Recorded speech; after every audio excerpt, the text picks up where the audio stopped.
everybody, and welcome to the newest indoor adventure in Ghosts of Saltmarsh, the final enemy, part 1. We are going into the end chapters of the main quests for Ghosts of Saltmarsh, so there's still more to do after this, hopefully. So, with that, today is October 10th, super spooky 2019, and you are loved. That is a very important thing to remember, and it is something that we like to say at the beginning of every single one of our shows for you guys to listen Monday, Tuesday, and Thursdays at 5:30 p.m. Pacific Standard Time, where we do a series of actual play podcasts. Now, if you support us on Twitch and you're looking to possibly catch up on old games, consider going to youtube.com/indooradventures or search up Indoor Adventures anywhere that podcasts can be found. That is where you will find us. However, if you support us on all of those ways, as well as Twitch, but you still want to give more, consider going to patreon.com/indooradventures, where you gain access to our after show called Nights in the Courtyard, where we answer questions not only from each other, but also from the community at large. And hold me to this, please, but by the end of this weekend, I would like to put up the base rules for Ord Stone, so that way you guys can start getting in and testing out the game. I am planning on bringing it to Gen Con next year. Maybe not as like an actual booth, but like, hey, if you see the Indoor Adventurer dressed up as a goblin named Click Clack, play him in some dice games, and you could possibly win some dice and some and the rule set. So it'll be fun. But with that, we also have bit.ly/adventure merch, where you can pick up quite a selection of merch already, but that is because it goes directly to our Streamlabs merch store, because I just haven't had the time to switch it over to the new store. But I am going to be doing that by the end of this month, because that is when the subscription that I accidentally paid for is going to run out. So until then, feel free to just go to the Streamlabs merch store, and you will find good things there. Other than that, that is it for my spiel. So, Reeves, where can we find you? Alright, who are you playing? Sorry, I went into the end bit. Hi, I'm Reeves. I'm playing Ulman Dark and Ham. They use he, him, or they, them, and I use he, him. Hi, I'm Cyber. I'm playing Albus, the Kalashtra Barb. We use he, him pronouns. Hi everyone, I'm KyleWithAnN. I play Jilfa'en, who is a half-elf cleric. We both use she, her. And I am the Indoor Adventurer.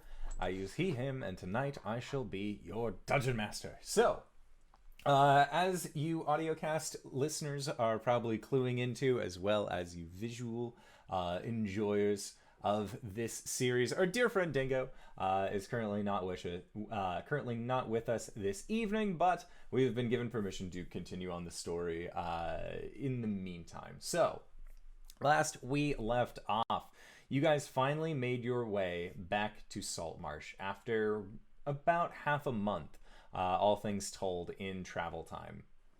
Upon arriving back, you found out that at the Snapping Line, which has become quite a prominent bar in Saltmarsh, more so than it already was, that the patrons of this bar had been partaking in a green lobster, which Albus you recognize as Chul. There was a brief moment of misunderstanding where Hish thought that people had been eating your babies. This was not the case. Chul just seemed to sort of have begun spawning around you. With that, you all had, minus Albus, a brief encounter with Hish's family, and Albus, during that time, you were welcoming a Chul that had followed you all the way from the Abbey, who, upon its word, would teach these young Chul the old ways. Later that night, Albus, you were awoken by a clattering at your door, to which you opened it up and found that there were a good 20 individuals from the town of Saltmarsh, all with lightly glowing eyes, that were looking at you and seemed to communicate to you in one larger thought weft. Albus, you didn't like this at all, so you sent them away, but that is a thing that has happened in the past. Also, at this point, this following day, you are all called forth to the Acquisitions Incorporated headquarters because the majority of you had done so well in your jobs that you are going to be getting to the rank 2. The second grouping of abilities for both the Loremonger as well as the Obviator. Our Hordes person is gone, and Jill, you are already rank 2. Your personal review was under Omen Drawn, let's be real. And where we last left off was the sounds of a cart emanating a very bassy, almost melodic tune as a halfling, a very aged-looking halfling, wearing light purple colored robes, a shawl, very large pearls that she has around her neck, white hair, elongated staff, comes into the headquarters of Team Salt Bay. And she proceeded to ask which of you fuckers were on Team Salt Bay. That's kind of shattering this illusion of very kind-hearted, kind-natured grandma. That is when you heard the sound of your teammate, Tabitha, yelling, "Grandma!" and then rushing forward and giving her a large hug. So what would you guys like to do? As Tabitha squeezes and then sets this little halfling down. And then they look over towards the group of you. I believe we're the fuckers. And this halfling grandma looks you up and down, raises an eyebrow. You could be. And just kind of struts forward a little bit. And then says, "All right, well, I've been sent from headquarters to make sure that, well, you're basically doing what your gear has said that you've been doing. It's fairly easy. Mostly just to see if you guys are, still enjoying everything that you've been doing so far. If there's any changes that you would like to be made, we can definitely take care of that now. But, ooh, all right. This is going to take a long time, so let's get the first one over with. Do you have a decisionist? We do not. All right. Well, what do you do, dear? And she looks up at you with these very, the same kind of eyes as when you look into somebody and they're so brown that they almost just seem like black dots. Well, I am this party's documancer, actually. A documancer? That's so nice. Well, let's start with you then. What's your name? Jilfa'en. Well, Jilfa'en, I'm Rosie. It's nice to meet you. And she will just kind of begin walking through the headquarters. Doesn't really seem to know where she's going. She might have been told a room to use for this process. But she actually leads you to a small room that actually has a desk set up almost specifically for this purpose. So Albus, you and Hish and Ulman have been left. Is there anything that the three of you would like to do during this time? That's Tabitha's grandmother? Tabitha, that's your grandmother? Tabitha nods and says, "It's a big family. I have a brother who's a half-orc. He's not allowed near the cart anymore." I see. Well then. This is going to come off a little strong. I'm probably sure. But do you have a family? Or are you like an orphan, don't know who your parents are style adventurer? I have a family. Okay. Thank you. Just checking. The Beestinger family is rather wide, and most of what we do is that, well, we find orphans and people who need caring about, and we bring them on in. Well, that's a noble pursuit. And at that, Rosie sticks her head out of the office and just, "Documancer? Jill? You?" going to be coming at all? Yep. On my way. Yep. And Rosie just sort of laughs to herself and says, "Well, I thought you were right behind me. Are you sure? You look like you're And she just like scans up and down. You don't seem like you'd be light-footed. Uh, uh You have shield. well, yes, but I'm not as clanky as some clerics. Oh, cleric, that's so nice. And then Rosie will close the door behind the two of you. And she sits down, and you can see that she just kind of sitting on this chair. It looks like it is too big for her, being halfling proportions, so she just kind of brings her feet up, sets a shawl over her legs, and then proceeds to just look at you and say, "So you're the level 2 Documancer?" Correct. Oh, it's nice. It's very nice. Now, is there anything that I should know about your friends before we get into this whole mess? Well, that depends. Like, what sort of, oh, what's their favorite food? Or, like, so-and-so's an asshole. Like, what are you looking for here? I'm willing to hear about anything and everything. I love it. Favorite foods? Let me know. Grandma makes some mean baked goods. Well, actually, that would be a question better suited for Ulman. He's actually our party's cook. Okay. But no, I don't suppose I have anything to report. And she just sort of nods and says, "Well, this is more of a formality. I'm going to be one of your points of contact for rank 2. When you all reach rank 3, we'll send somebody down again. But if you need anything, just let me know. Are you seeing anybody?" I'm sorry? Well, look, I have a lot of sons. I have a lot of grandsons. I have a lot of granddaughters. I'm not judging. Jill she's normally a pretty pale individual, but her face is going to have like a little pinkish tint to it.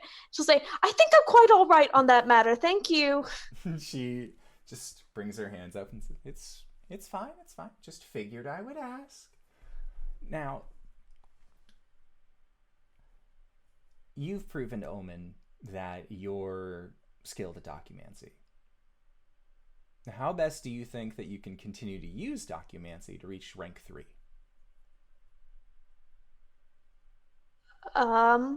Well, I suppose the first time that I increased my rank in documancy, I spent a lot of time and effort into drafting some negotiations between the town of Saltmarsh and the lizard folk tribe out in the swamps, for the benefit of both parties. So I imagine continuing to do things like that, I would say. Okay. Insight check. What does she want from me? Make an insight check. I'm feeling so scrutinized. 25. You get the feeling that she's just kind of a gossip. Oh. She's just looking to talk to you just because she has you here, so why not? Okay. I guess she'll kind of relax a little bit. I'm not the high boss. You don't have to worry about me. Well, okay. I mean, I don't know. I like drafting contracts. I have a lot of experience with contracts. Don't mind writing up contracts. You sound like our documancer. And I think that's fine. I think it is. She's great. She's a queen. Doesn't want to be, but she is a queen. Not trying to flex, but and you can see just like does like a little old lady flex as she does. A little bit of a flex, but okay. Well, I have a prince on my team too, but he's don't let him know that you know. Right. Our team Anyways. certainly pales in comparison. No, it was never about, comparing teams. It was never about that. I'm the cartographer. It makes things easier for me when traveling if I have a lot of stories to go with it. And Grandma has only so many stories that don't involve other people. So when I get to talk to individuals like you, I like to know more about it. So on my journeys, it's easier to remember locations that I'm going to. I see. An interesting perspective. A little bit. Now, Jill, and she puts her hand out and just like little old lady hand on top of yours. You've been great. You're doing fine. I've been with Acq Inc. for a long time. Is there any questions that you have for me? Oh, hang on. Sorry. Notification just popped up on my computer. Okay. I don't suppose at this time. I'm, content with the way things are going, and I guess, as I hopefully continue to go. And she just pats the top of your hand. Just keep your chin up, kid. You're gonna do great. Thank you. All right. Do you enjoy toying with your friends? Just grandma to cleric. Because I can pick who goes next, or you can. It really depends. I'm not particularly skilled in that. What do you have in mind? Oh, I was legitimately just going to pick. My questioning's going to be a little bit more rigid, I would say. Going into the next rounds, you've already earned rank 2. That's fine. Oh, I see. Well, honestly, I'm trying to think of who would be the most nervous. I think if you tried with Albus, he genuinely wouldn't understand what was going on. No offense to him. Ulman might get nervous. But I'm not sure. Why do you think they'd get nervous? I don't know. He seems like the kind of person who just wants to make people happy. And you see Rosie get a very wide smile on her face. Send him in. Okay, well, should I look worried? She nods, yeah. Okay, well, pleasure meeting you. Lovely talking to you. It was lovely getting to know you, dear. And she'll scoot on out, and then she'll close the door behind her, and then look over at Ulman with a serious look on her face and be like, it's your turn. All right. He closes the sketchbook that he was doodling in and stands up and walks past you. How was it? She just kind of has that look on her face well,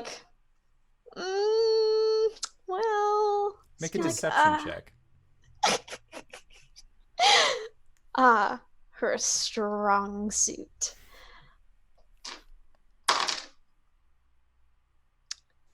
5. Is that insight on my side? Yeah. 11. Okay. Yeah, you know Jill is full shit right now. Okay. Ulman looks almost nervous for a second and then squints his eyes and just... All right. Sure. She'll try and like keep up the facade until you go into the room, and then she'll just be like, "Damn it." So Ulman, when you enter into this room, you see that there is a small fire going in the fireplace. This older halfling that had come in is sitting on a large seat. She has her legs tucked over with a shawl, and she's looking towards the fire. And she looks over and just, "Oh, you must be the obviator, Ulman. Would you mind making an old woman a cup of tea?"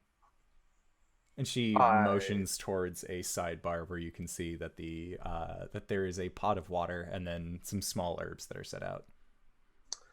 I would love to. He goes over there and starts prepping. While I'm prepping, can I quickly try to obviate her? Yes, you can.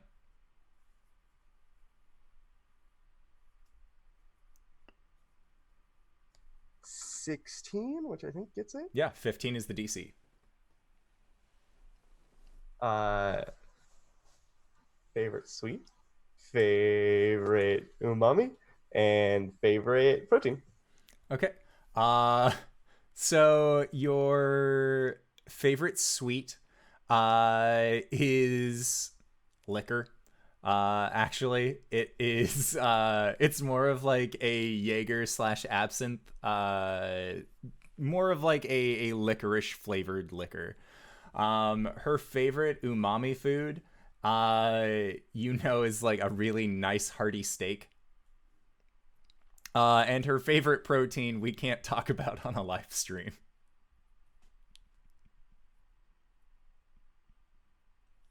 Rosie Bee Stinger, everybody.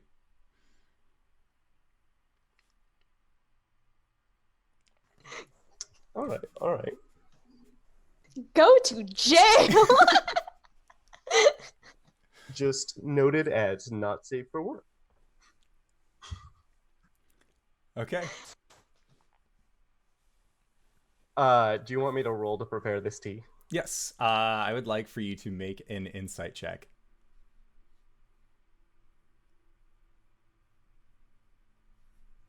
15. Okay, so as you look down at the tea leaves, you realize that there are, it looks like some of them have been picked at more than others, so just based off of the proportions that you can see being taken out, you have a pretty easy guess at how best to make this tea. And yeah, so you end up setting it on the pot, and as you come over and kind of set it down, she says, "Oh, you can take a seat when you're ready." Ulman, was it? That is me, yes. When... I didn't catch your name. I'm Rosie. Rosie Bee Stinger. Lovely meeting you. Likewise. It said on your application that you were an experienced oriented individual? I suppose. I enjoy helping others.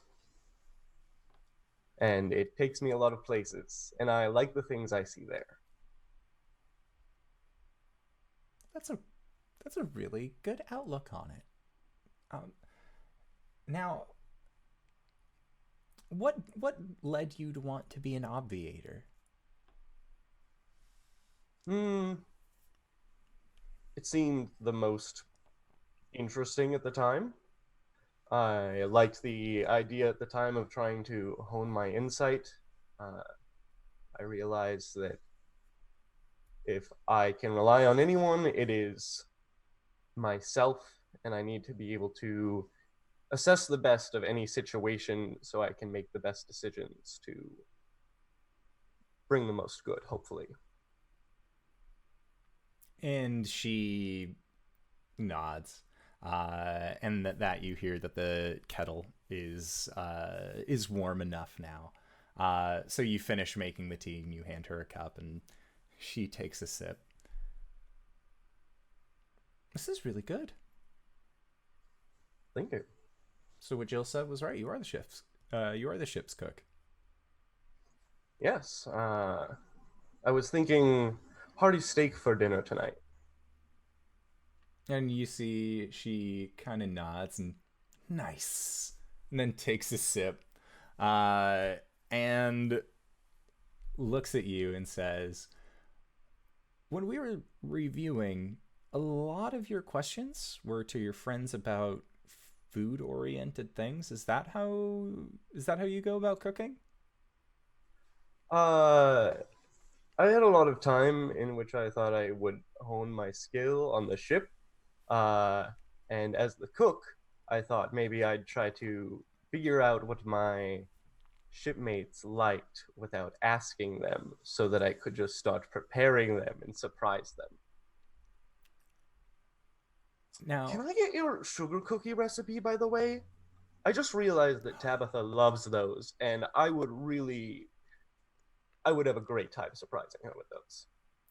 and she looks at you and says, kind of like looks you up and down, and she says, you know, if you were interested, you could get more than my sugar cookie recipe. Oh, really? She nods. And then you see her kind of like, she just keeps sipping her tea, then looks to the fire and just starts just chuckling to herself. And then she looks back at you and says, what questions did you look at me for? Same three I usually ask. Which are? Favorite sweet, favorite umami, and favorite protein. And at that, you see her. Yes, I know. Oh! She just sets it down. Sorry. It's fine. I don't have a problem with it. I find it more amusing than anything. Well, feel like having a good laugh?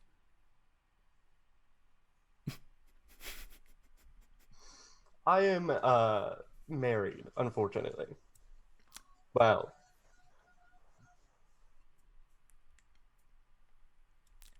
Fair enough. Loyalty is hard to come by these days. But you seem like you're experience oriented enough that your loyalty will get you far in life. that's my hope.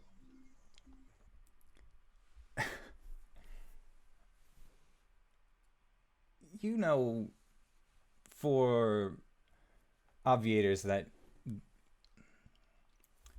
it's more of the same at rank 2. But it'll be at rank 3 that you really start coming more into yourself. So how do you think that you can get to rank 3? So far you've gotten to rank 2 with just food questions. Well, I'm currently trying to figure out how to ask better questions. I know there's information that I want, and I need to figure out how to get it in the limitations that my obviator questions put me in. So that's what I'm working on now, and I figure that'll take me a while, and I'll guess on more people in the meantime, and I'll make rank 3 somewhere in there. She nods and says, you'll get it someday.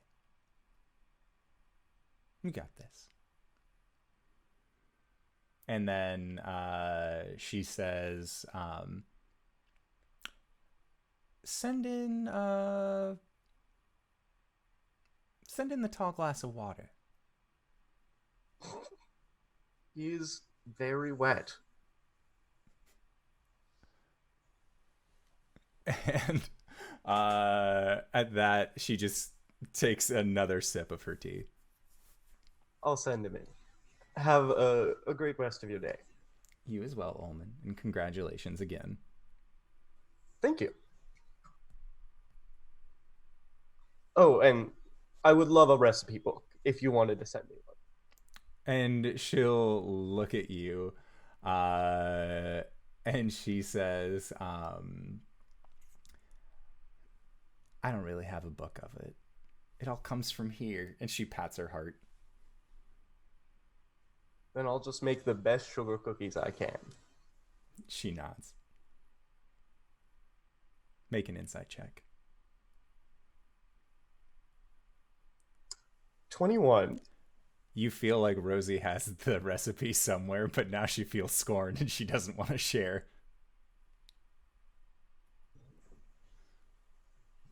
I'll use my heart. Look, that's the secret. It's love. All right. So, Ulman, who do you send forth?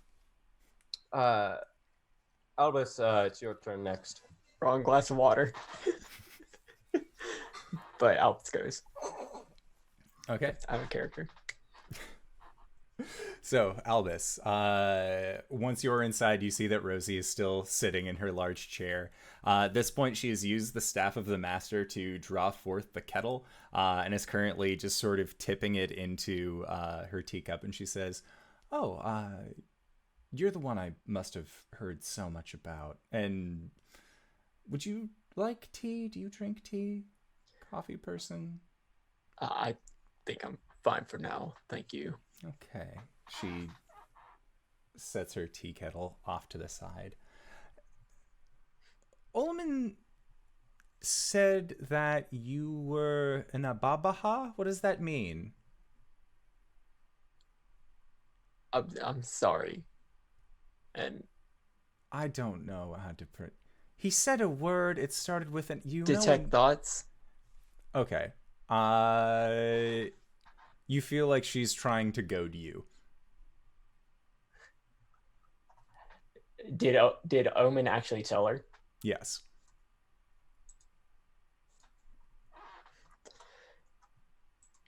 I believe the word was Albus.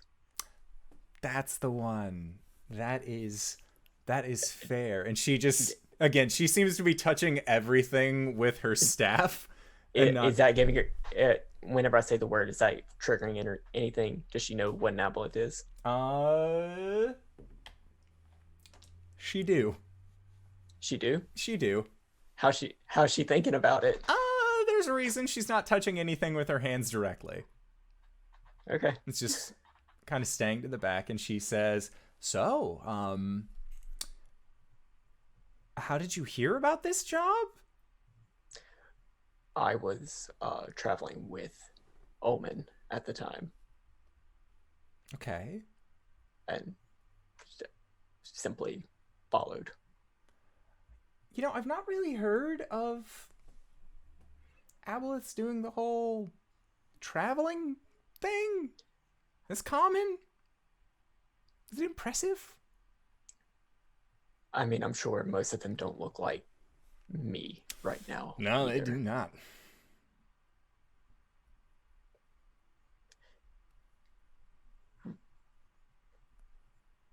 Right. Hence why I'm here doing this. From what I understand, you reached the limit in your lore mongering jar. Pulls out his jar. Yes. That is usually how we determine going up in the ranks to loremonger levels 1 or rank 1 through 2. I've seen people take so long to fill it up. They think that they just... What have you been filling it up with? Travel logs,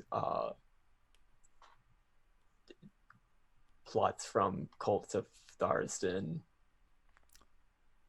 Cults of who now? Does any of this trigger? I haven't. The been on detect it. thoughts is that she everything, she has been on the level, kind of speaking to you. And when you say Cults of Tharsden, she more has to, like, you said who now? Apparently an imprisoned god. No, I know who he is, but did you... She draws a thumb over her neck.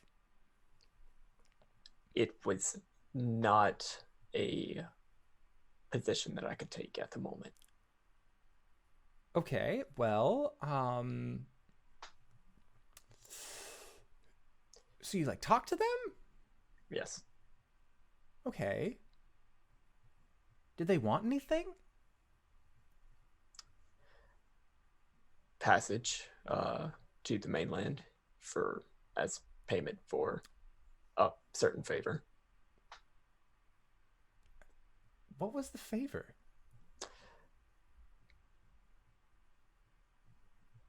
I'd rather not say. That's all right. That's fine. I understand.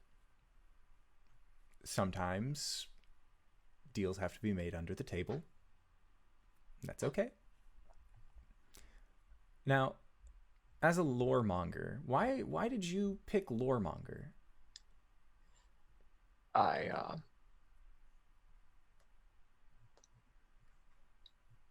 You seem to know a lot more about Albus than Ulman did. Well, I was going to say he's a good boss, but he's not that either. He's honestly a big dumb with a lot of money, but his heart's in the right place.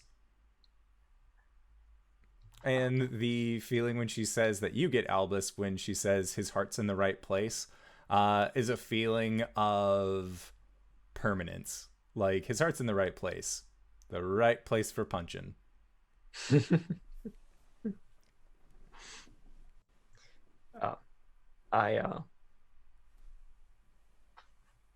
Since I look like this, I don't have the same access to knowledge that I apparently did. I don't remember. And so I'm compensating for something. she looks you up and down, just... So are you planning on just using Acq Inc's knowledge pool? You putting back in? I mean, I would assume you're putting back in. You've capped your jar. At least this one. I would posit that it speaks for itself. I would assume so. Loremongering was not something I was ever good at. But someone has to be good at it, right? Right. And thankfully, that someone's you. So, is there anything that I should know about your last friend? The tall glass of water outside. Ulman? No. Green skin, tusks. Really handsome. I'm pretty sure I've read the book that he's from before. It was pretty steamy.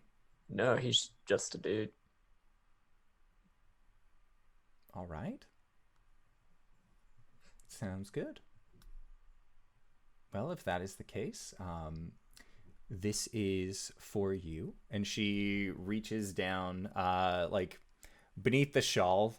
She kind of has the saddlebag tucked away. And she pulls out what looks like a small networking kit, almost. Like, you see that there is a little mechanical attachment that would fit perfectly at the end of the nozzle for your jar of whispers. And she says that if you just attach this upgrade to your current jar, that you will uncap your data plan and be able to then put in more into the jar of whispers, as well as access other whisper jars that have also reached this level. Is Rosie telling me to download more RAM? Yes. She's a grandmother. Of course she's telling you to download more RAM. All right. And she asked me to bring Hish in, or? Yeah, she asks to call for Hish. And so then once you exit, you're the only one who received any kind of upgrade for your year. And are you guys waiting for Hish, or are you all going to be setting out? We'll wait. I think we'd wait. Okay. Totally fair. So, part of the way through this interview, you hear a very loud exclamation coming from inside of the interviewing room, and it is very quickly after that Hish comes out of the room just saying, "Nope, nope, nope, it's gross, it's gross," and Rosie just says, "It's fine. I mean, yeah, you have to wear it around your waist, but you're the one who asked for the design."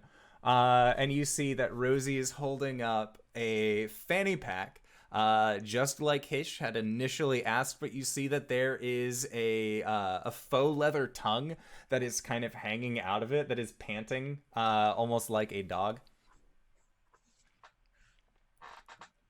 Didn't you know this about Horde's person? And Hish turns around and just... It's weird.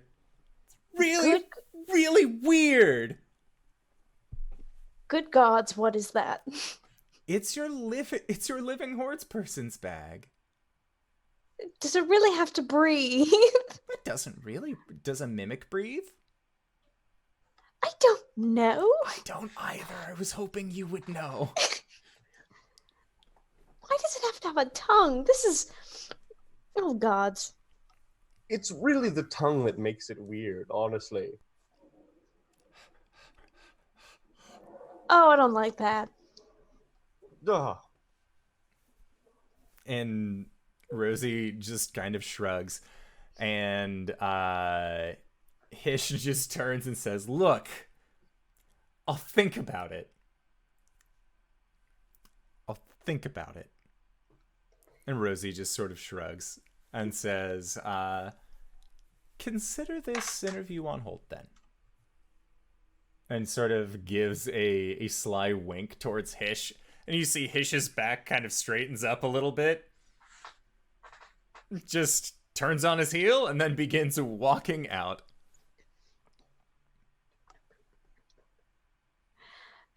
Well, I suppose that concludes our business here. And Rosie just nods and says that she's going to be here for the next couple days. She's come a long way, so she might as well just camp out. She doesn't have anywhere necessarily to be. Grandmothers never do, but always exactly where they need to be. I look over at Rosie and I'm like, I actually don't know what Obviator Rank 2 is. I was never informed what the ranking process was. For what? Sorry. For Obviator. Well, and she pulls out a very tiny ledger that looks like it says Acquisitions Incorporated Handbook on it. And she begins flipping through it with the sound of accompanying page turns. So, at rank 2, you can, when you look through the Obviator's lens, you can use a bonus action to make them function as Eyes of Minute Seeing or Eyes of the Eagle. Those are both magical eyes. Do I have a lens? Do you? You have a body that can generate anything that you want. You don't, it's not a... Like, as long as you have a lens to look through, that counts as your Obviator's lens. I just didn't even know I had a lens this whole time. I just assumed that you have been going like insight this. check, like brain thinking real hard. Nope. You've been in need of using a lens, but again, your body can create objects. Okay. So I always figured that it was like a spyglass, like Ham puts one hand up in a tube and then extends out, and there's just an eyeglass, and then collapse it back in. deal with it. Yes, Great. as Obviating Kylan time. put in our chat, a gooey lens. So, Rosie explains the updates for your obviator abilities. Honestly, I guess I should just ask if there's one of those books in our house and read it myself. And she nods and says, it actually like motions for Tabitha to go and get it for you. And she just looks all excited to be doing any kind of chore for Grandma. But yeah, you guys are no longer under the obligation of Acquisitions Incorporated job reviews. What would the three of you like to do in the meantime? Hish isn't with us. No, Hish is currently setting off, kind of down the hill. Just nope. And then there is a nope, and then hands go to their side. Shit! Fuck, Dad. Turns and looks at the three of you. The autograph! Oh. We got the autograph from Jim Dark Magic, and then we hopped on a boat and we've been gone for 20 days. Oh. We were supposed to take it to the... That's fine. This is fine. I am... I'm going to see about taking a trip, or hopefully the lizard folk are still here, and I can give them the autograph. Okay, will you be fine doing this on your own? I think so. All right. We can have the lizard folk take me there if it's really an issue. I mean, we know where they're at, and they don't really... I mean, we're cool now. We are cool. Where's the autograph? Well, I had it on my person, and then we went on the boat, and so I left it in my cabin, and then... Well, then when we got back to land, I forgot about it in the cabin because I hadn't really thought about it in about 20 days or so. Until I was leaving Acq Inc. I was really upset because that grandma's a lot. Yeah, she is.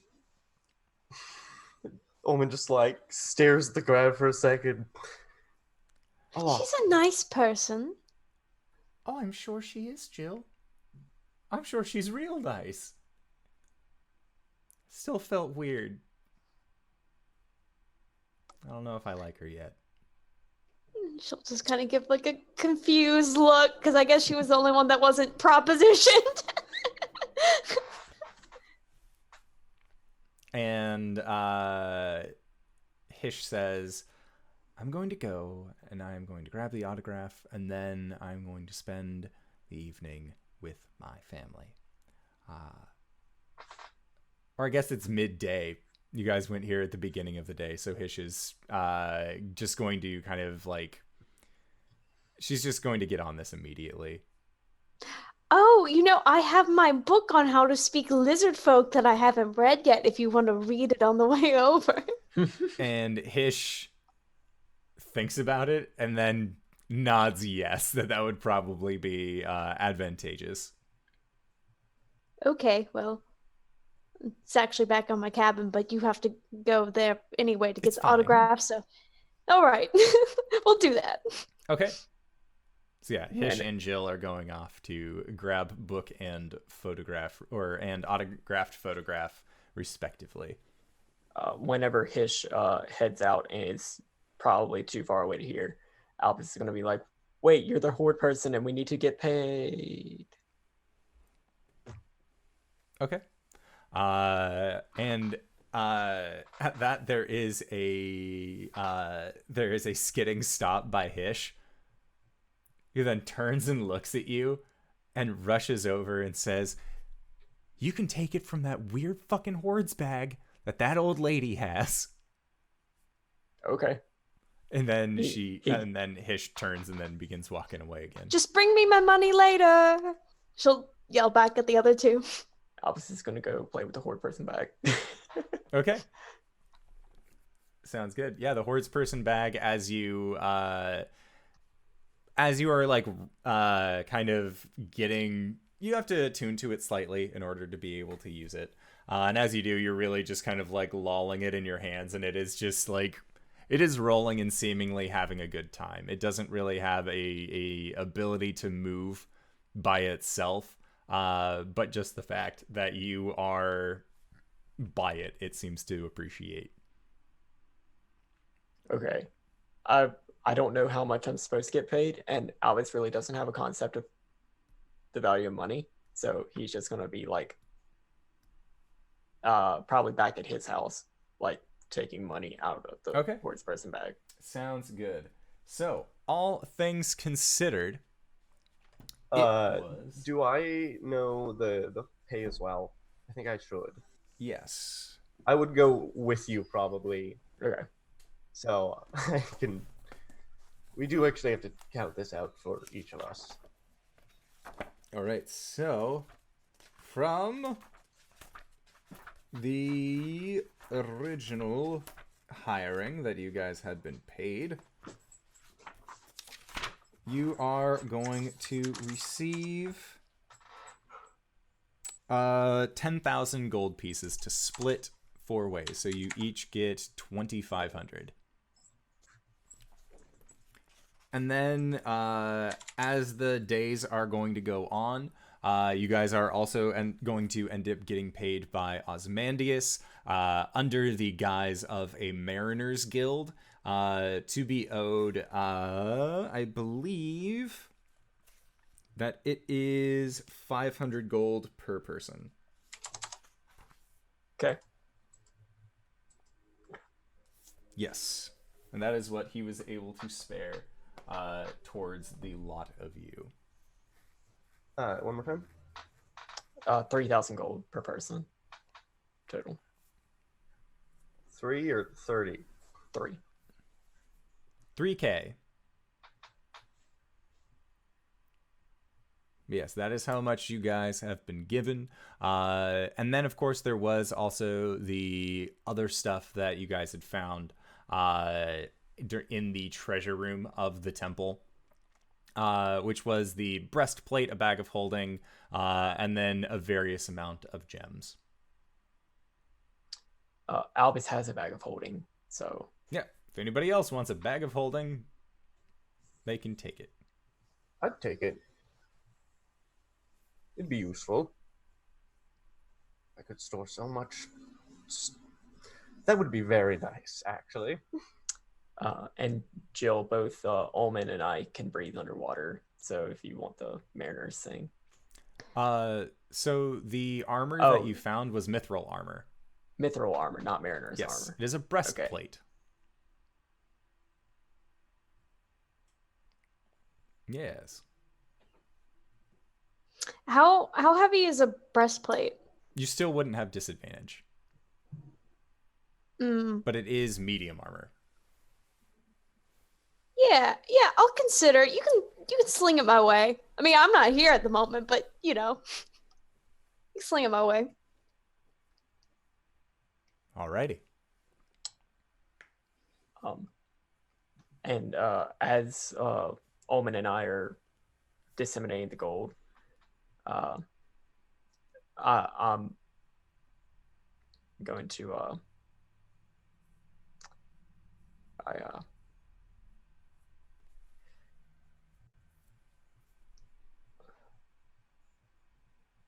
I've made things pretty difficult over the last few days, weeks, haven't I?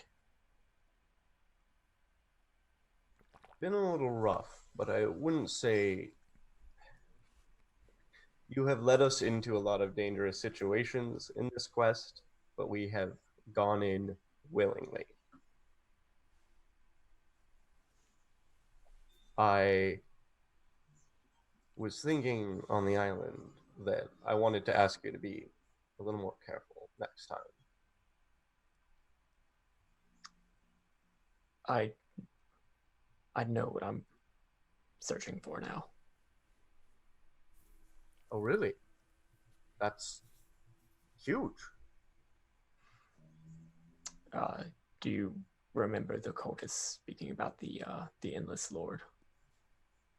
Yes, the aboleth who was there. It's Skothka.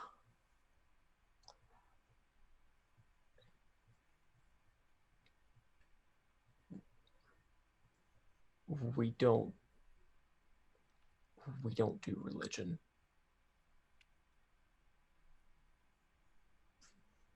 That's not something that we can allow to continue. If I was sent here to, I have to find this aboleth and I need to quarantine him. I see. That makes a lot of sense.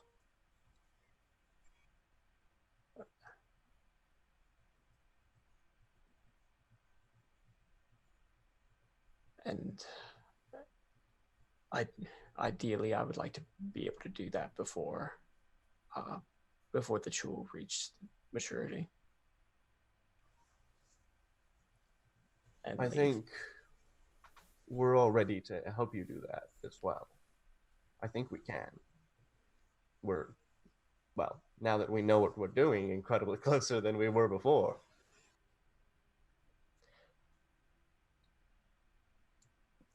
Thank you, Ulman. What are we doing exactly? Oh, well, I suppose we need to figure out where Skothka went after he abandoned the cult. Right. But in the meantime, just sit around doing things for Omen? I suppose so. I guess we, as contractors to hire, are free to do as we wish until there's a new contract. Partake in hobbies, research, I don't know. Go on a hike. I don't think hiking is going to take me where I need to go, but what about you? What are you looking for? Well, now that we've been paid, I was going to draw up a contract with Acquisitions Inc. to see if I could find some information on my family. And otherwise, I was going to be here and do art and hang out with you guys, I guess. I'm still your bodyguard, so I have to remain with you somewhat, you know. And all of this, does that make you happy?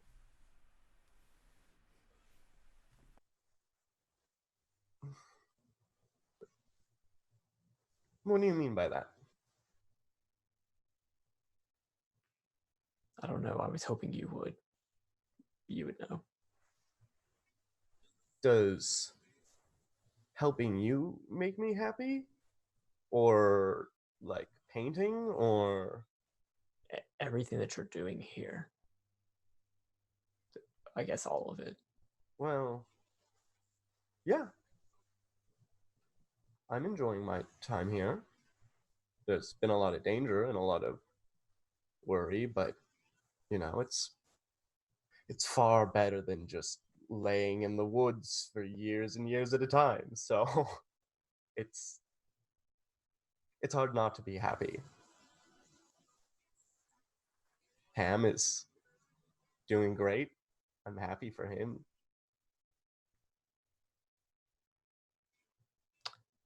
Detect thoughts.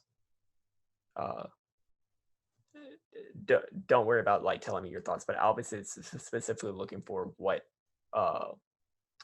both Ulman and Ham mean whenever they mention that they're happy.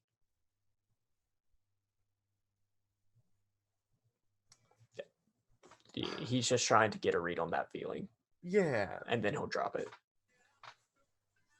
Content with their state of being and enjoying their time.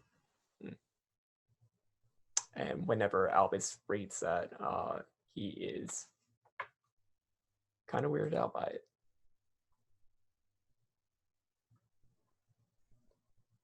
But he doesn't show it. Yeah. Mm-hmm. I think Ulman makes small talk. What? I don't actually know if I know you have any hobbies. Is there anything you want to learn how to do? You've got a human body. You've got an opportunity to do things you've not been able to do before. I think I'm more interested with figuring out the things that I used to be able to do, or the things I was told that I used to be able to do.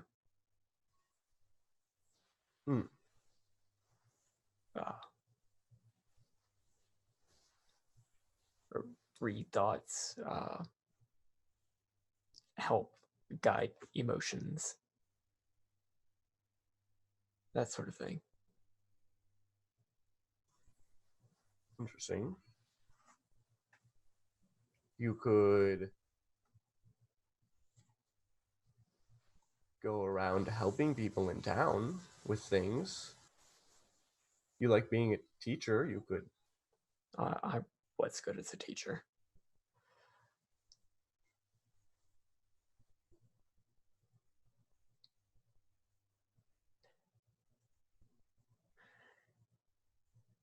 Teaching meant a slightly different thing back in Leflung, though.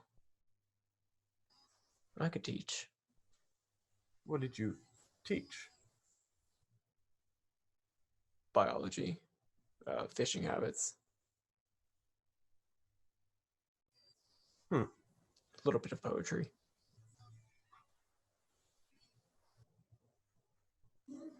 I am sure if you offered classes, there may be people interested. And if not, well, we can find something else to do. Thank you, Ulman. Of course. I wouldn't want you sitting up here bored while I'm lazing my days out in the forest, doodling ferns and insects.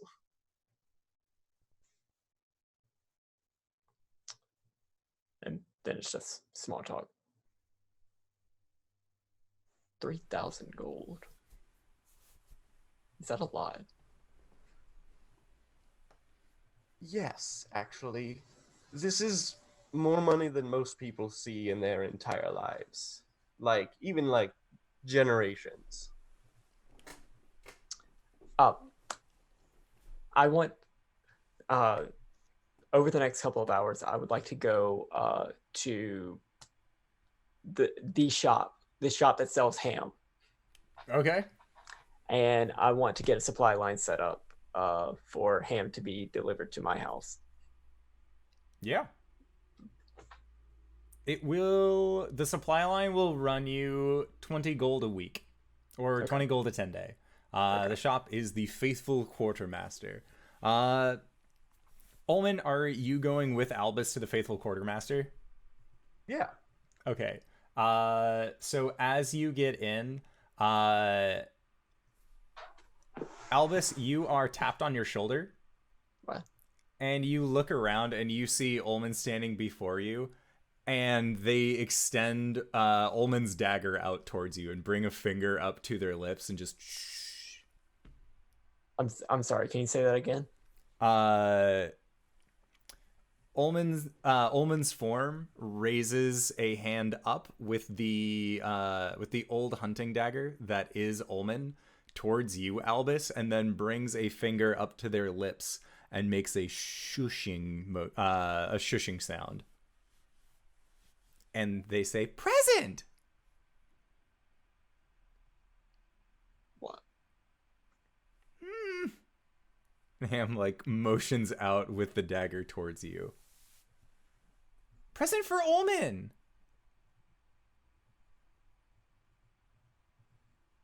Mind link. What do you mean? And Ham does not respond back to you with words. It is instead a series of images that look like they are crudely drawn with crayon.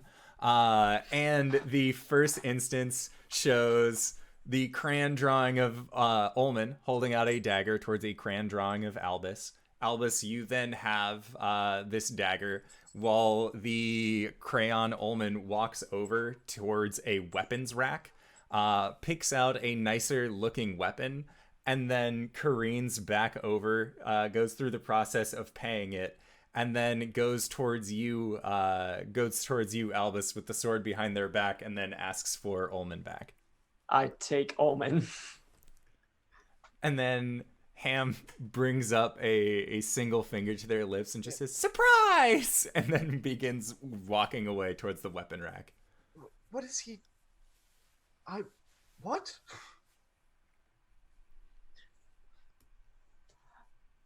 I think I got the gist of it. Just be patient. All right. It did seem like he wanted you to be secret, so I suppose I'll let him surprise me. And then after you say that, Ulman, you see your body whip around, head facing you. "It's gonna be a surprise!" And it just goes back to digging through weapons. Until eventually they find a rather nice looking short sword.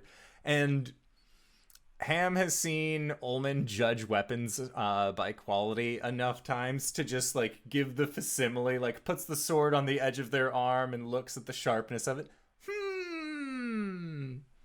And then goes up towards the faithful quartermaster and says, "Acquisitions Incorporated, please!" and like slaps the hand down on the table. And you see Zendros just look at them. "You mean it's just to charge it to Acquisitions Incorporated?" And big nod from Ham. "Okay. Ulman, are you all right?" And just says, "I'm Ham!" And then turns around and then begins walking up with the sword behind their back towards you, Albus. Do you want him back now?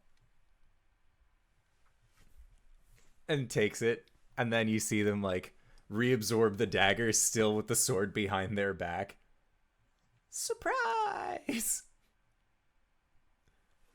He's not gonna let me see it. Okay. I suppose I should let him finish whatever he's doing. And Are then you gonna be okay for a bit? Oh. Yes. And then Ulman, internally, you hear the message, "New and shiny!" But we can make those if you wanted to use it. The equivalent of a head tilt. I guess I'm not sure what you mean, new and shiny. There's like exasperation sounds, and then you also get the crayon drawings where it shows you going to stab somebody, and then like the caricature of a goblin just sticks its tongue out, just bleh, and then passes over on the ground. And then it cuts away towards a crayon drawing of Hish, who pulls out a scimitar, and then the scimitar lights on fire, and then they begin kind of wielding it around. And then there is another picture of Ham looking longingly at this fancy new sword that Hish got. And then a series of pictures about Ham's realization that they can also buy things with money. Specifically new fancy things, because they remember paying for a new fancy thing before. So they have purchased you a short sword. Well, thank you. I appreciate it. It's a good gift. It's a very nice short sword. You have a good eye. And chest full prideful noises.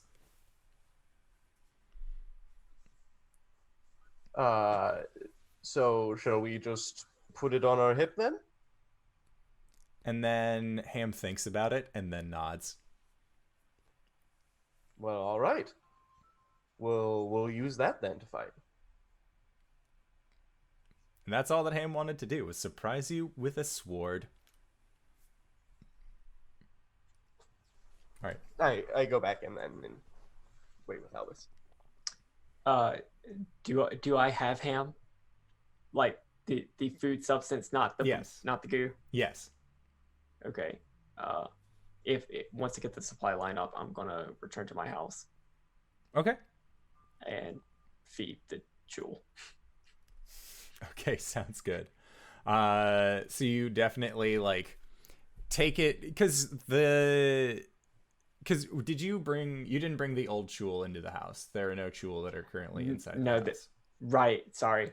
They're under Yes. water. Okay, so I'll Go back to the beach. whenever we have downtime, I'll go down there. Yeah, of course. All right. So, you are going to be feeding the chul today. Is there anything else that you guys would like to do for today? As we are going to have, there will be about 5 days of downtime. Is anybody staying on the ship? Yeah, that's Jill where Jill stays. always stays on the ship. Yeah. Okay, then Ulman like shows up in the morning or like at noon and like makes food enough for like dinner and or yeah, would show up each morning and make enough food that there's like 3 meals for you there. Nice. Yeah, I have some downtime plans. I want to do some reading and some shopping. Okay. Read and shop away. So, I'm assuming you were reading the books. Yeah, because I gave Hish my other book I was going to study, the Lizard Folk book. So, oops, got to study this book now. Sorry, Albus. Okay. Yeah, so make an insight check or a religion Okay. check. We'll go with insight. Do I get to add my documents or Proficiency bonus, yes. So just add your proficiency plus a second time. Okay. So plus 11. Ooh, 17. Okay, so with your 17, you have enough knowledge kind of looking through this that you are able to parse out the name that it has on the spine of this tome, and you read it as the binding. And then also using your knowledge, looking at the second tome, though you have not started it, you see that it is named The Breaking.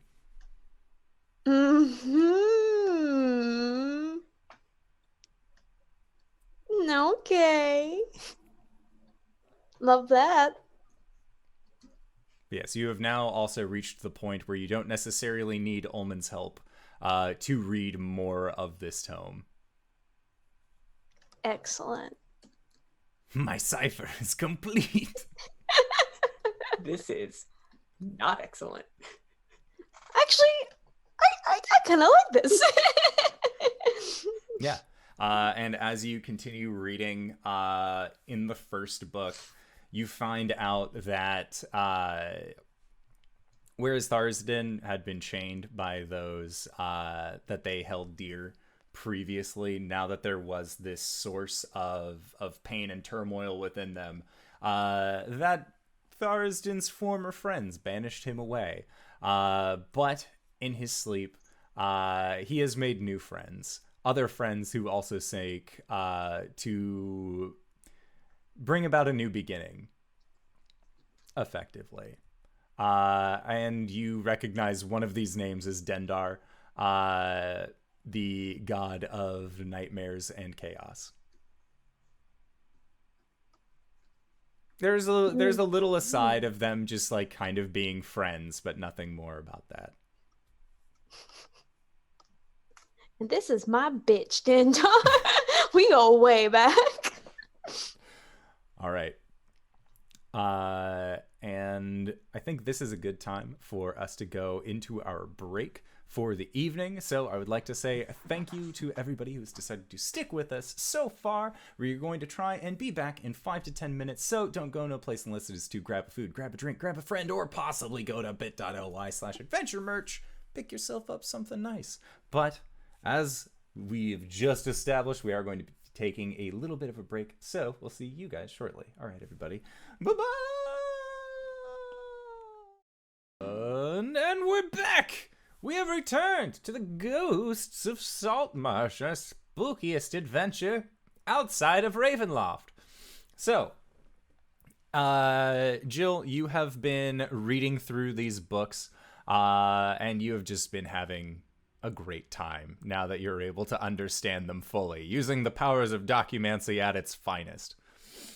Albus, you have set up Hamline, and Ulman, you and Ham have gotten a short sword that you would like to use at some point.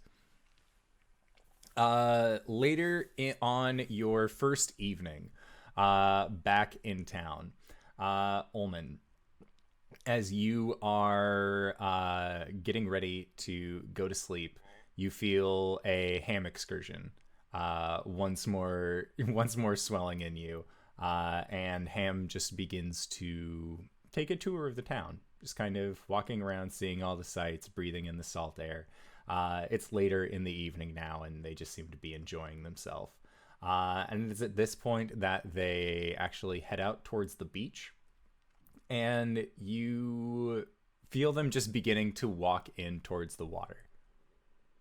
And as the water ends up getting up to your neckline, there is again, like a crayon-sized, stylized message that ends up coming towards you, where you see Ham is shakily walking towards what looks to be a very beautiful woman. Even with Ham's poorly drawn visage, you can still see that there are a set of beautiful seafoam green eyes staring back at you.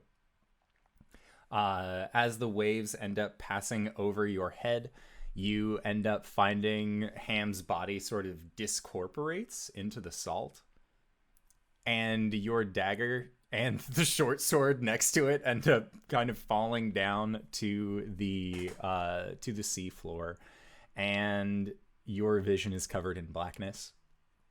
And then eventually you start feeling your personage reforming, and you are once again in your native Ulman body, and not in the Ham body. And you see that there is this figure who is looking directly at you. It is the middle of the day on a small beach that looks like the beach of Saltmarsh. Hello again? And at this point, almost like the tide coming in, Umberly just seems to shift over the sand towards you, and she says, "Ulman, don't you understand what they're trying to do? They're trying to kill me." And she puts her arms around you and puts her head against your neck, and as she does, there's this sense of familiarity that comes with her, as well as a brief scent of salt air that seems to come with the wafting of her hair.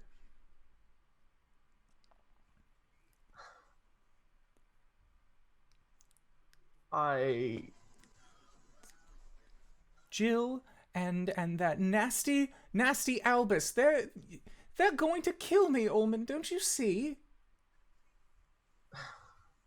And you're helping them. I am helping Albus finish his job, which is unrelated. Then what are you doing? Helping Jilfa'en read from those dark books? I don't even know how I could read that book. It doesn't matter. I was trying to keep her safe, Ulman. Do you understand who Tharsden is? Why are you threatening her family if you want her to feel safe? Do you understand who Tharsden is? Not threatening her family currently. Tharsden That's for threatens sure. all of us, constantly. They are the god of the end. Once the chains are broken, there will be nothing. It's a ruse, don't you see? Once Tharsden is free, yes, he might keep Jilfa'en's family safe, and in his own way.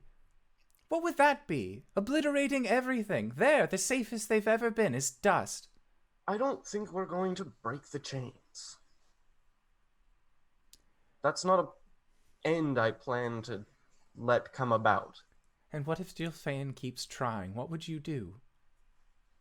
I would ask her to stop as her friend. She's not going to stop, don't you see? That's his plan.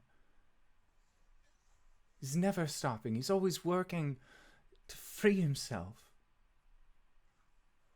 All I can do is my darndest to do my best and hope that I can guide others in a good direction. But I can't stop anybody from doing anything their mind is set to. I can only hope that I can be there to make them do the least amount of damage possible. Ulman, who did you hear that I was threatening Jilfa'en's family from?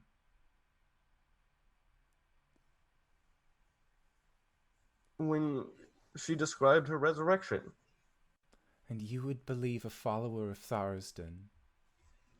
They would be willing to say anything to make you feel like their ideology is correct.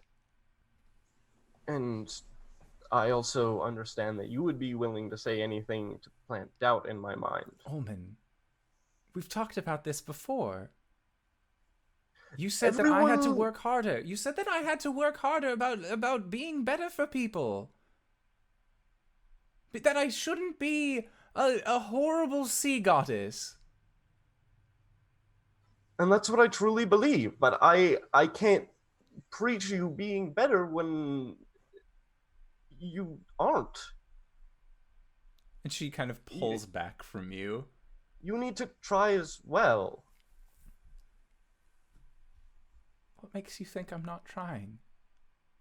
Well, I don't Because a know. cultist I've said been otherwise. asking questions, and you certainly haven't been giving me any answers. I thought for a while that you had just forgotten about me, that this was off.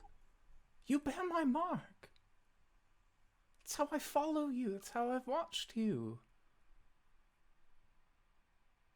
You bring honor to the sea. And I was watching over Jilfa'en, but I can't anymore. Our connection's broken, and I am deeply and truly afraid that it is because Tharsden. I mean, I know that that is who it is.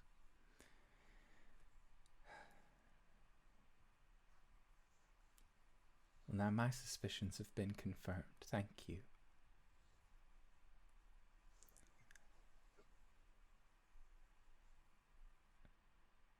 I'm sorry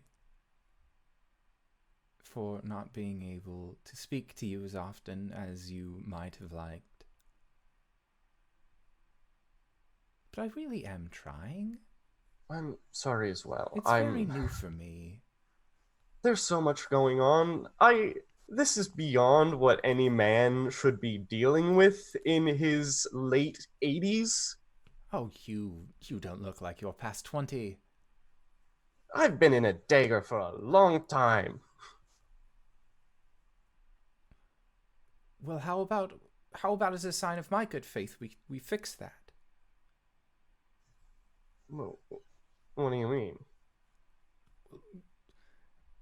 The one who looks at me with such kind eyes, you know him as Ham. He God, bought you I love something earlier. Bought you a short sword. I smiled. What if I could fix this for you? Would that show you my good faith? I would certainly appreciate it. I know You're certain within my minds near domain. me are set currently, but I bear no intent to badmouth you, and I also bear no intent to kill any gods. I don't really want the people around me to be killing gods, but maybe if they could get to a better place where they didn't have to be worried about that. Albus is always going to think about it. That's just guaranteed. He's an aboleth. That's their thing. They really hate you guys. And I she get just it, sort of but, shrugs, a knowing shrug.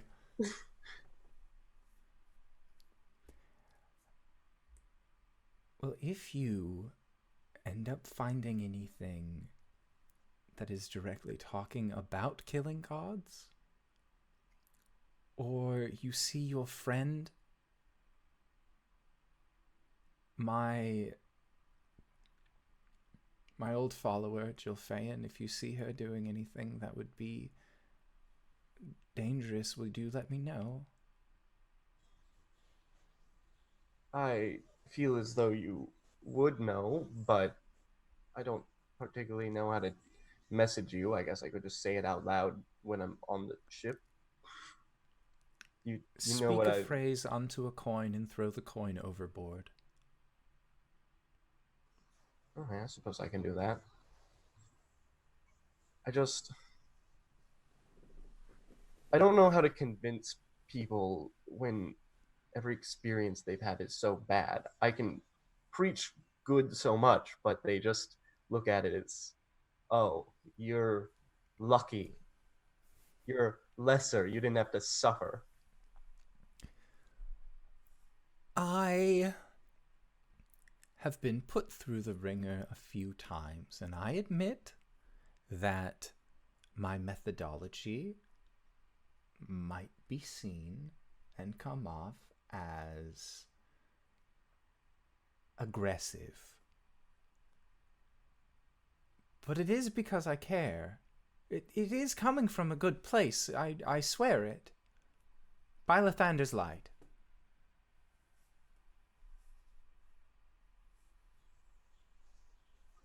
I don't know who he is, but It's fine.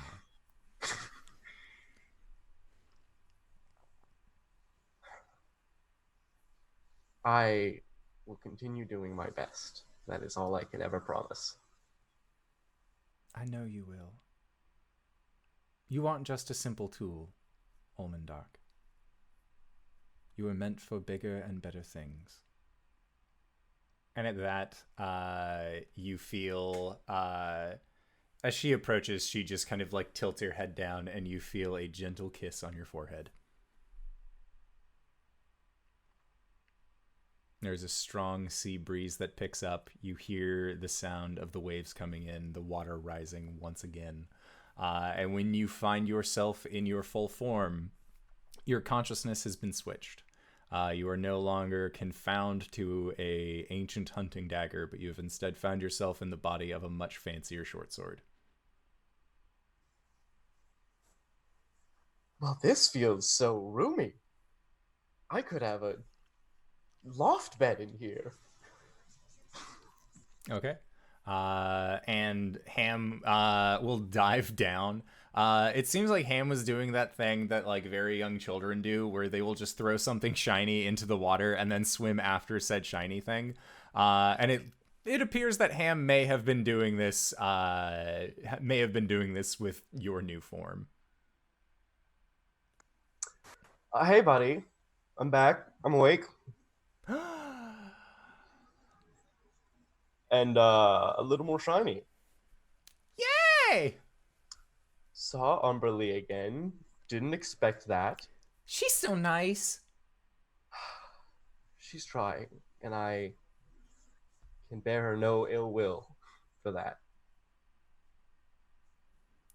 And She complimented the color of your eyes. You made a good choice. Said you have very kind eyes. she thinks I'm pretty? Yes, you are very pretty, Anne. Ham is just gleaming. at this. I honestly would love to have a sandwich right now. Do you want to run back to the ship and make something? Yes. Great. Let's do that. Okay. And then the two of you then make your way onto the ship for a sandwich. At this point, it is very early in the morning. I scratch Bims, who is sleeping in a cupboard that I've made a small nest for him in. I scratch his head and I'm like, "You want some breakfast?" And just Bim stretches out, front paws, arches the tiny little dragon back, does a very large yawn, and then just nods at you. And I start making some breakfast. And Bims will lazily saunter his way towards the door frame, and then hop out. And you know that Bims likes to do a few laps, stretch his wings first thing in the morning, kind of help get him up and ready to go. But eventually, Bims makes his way back to you and then perches up on your shoulder and just.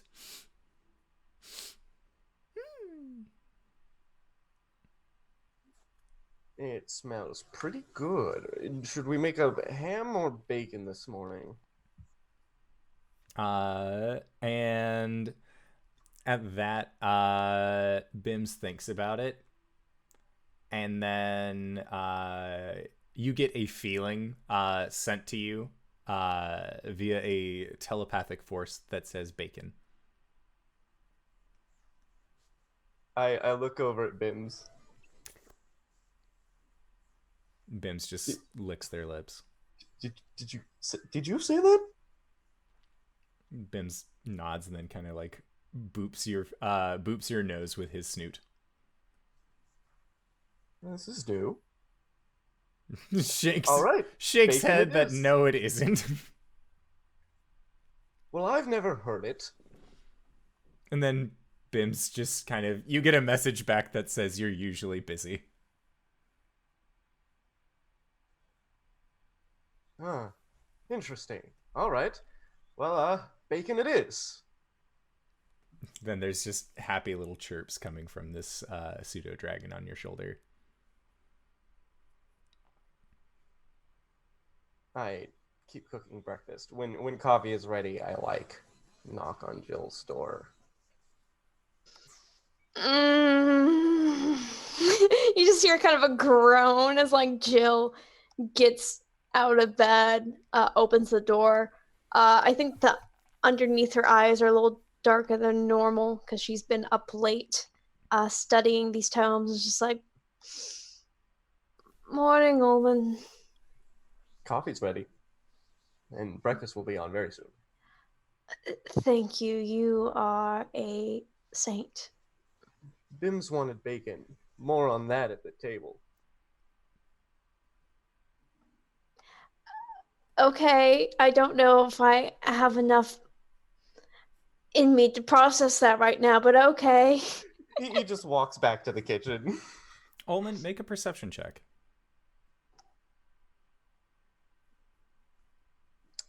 8. Okay. Sounds good. Yep, so you make your way back to the kitchen and continue making breakfast for everybody. Albus, what are you doing first thing in the morning? So I just have a thing that I want to do over the week, and that's go through whatever proper channels there are to set up a freelance tutoring thing. Okay. I would say make a persuasion check. I have advantage on this. Second glamour.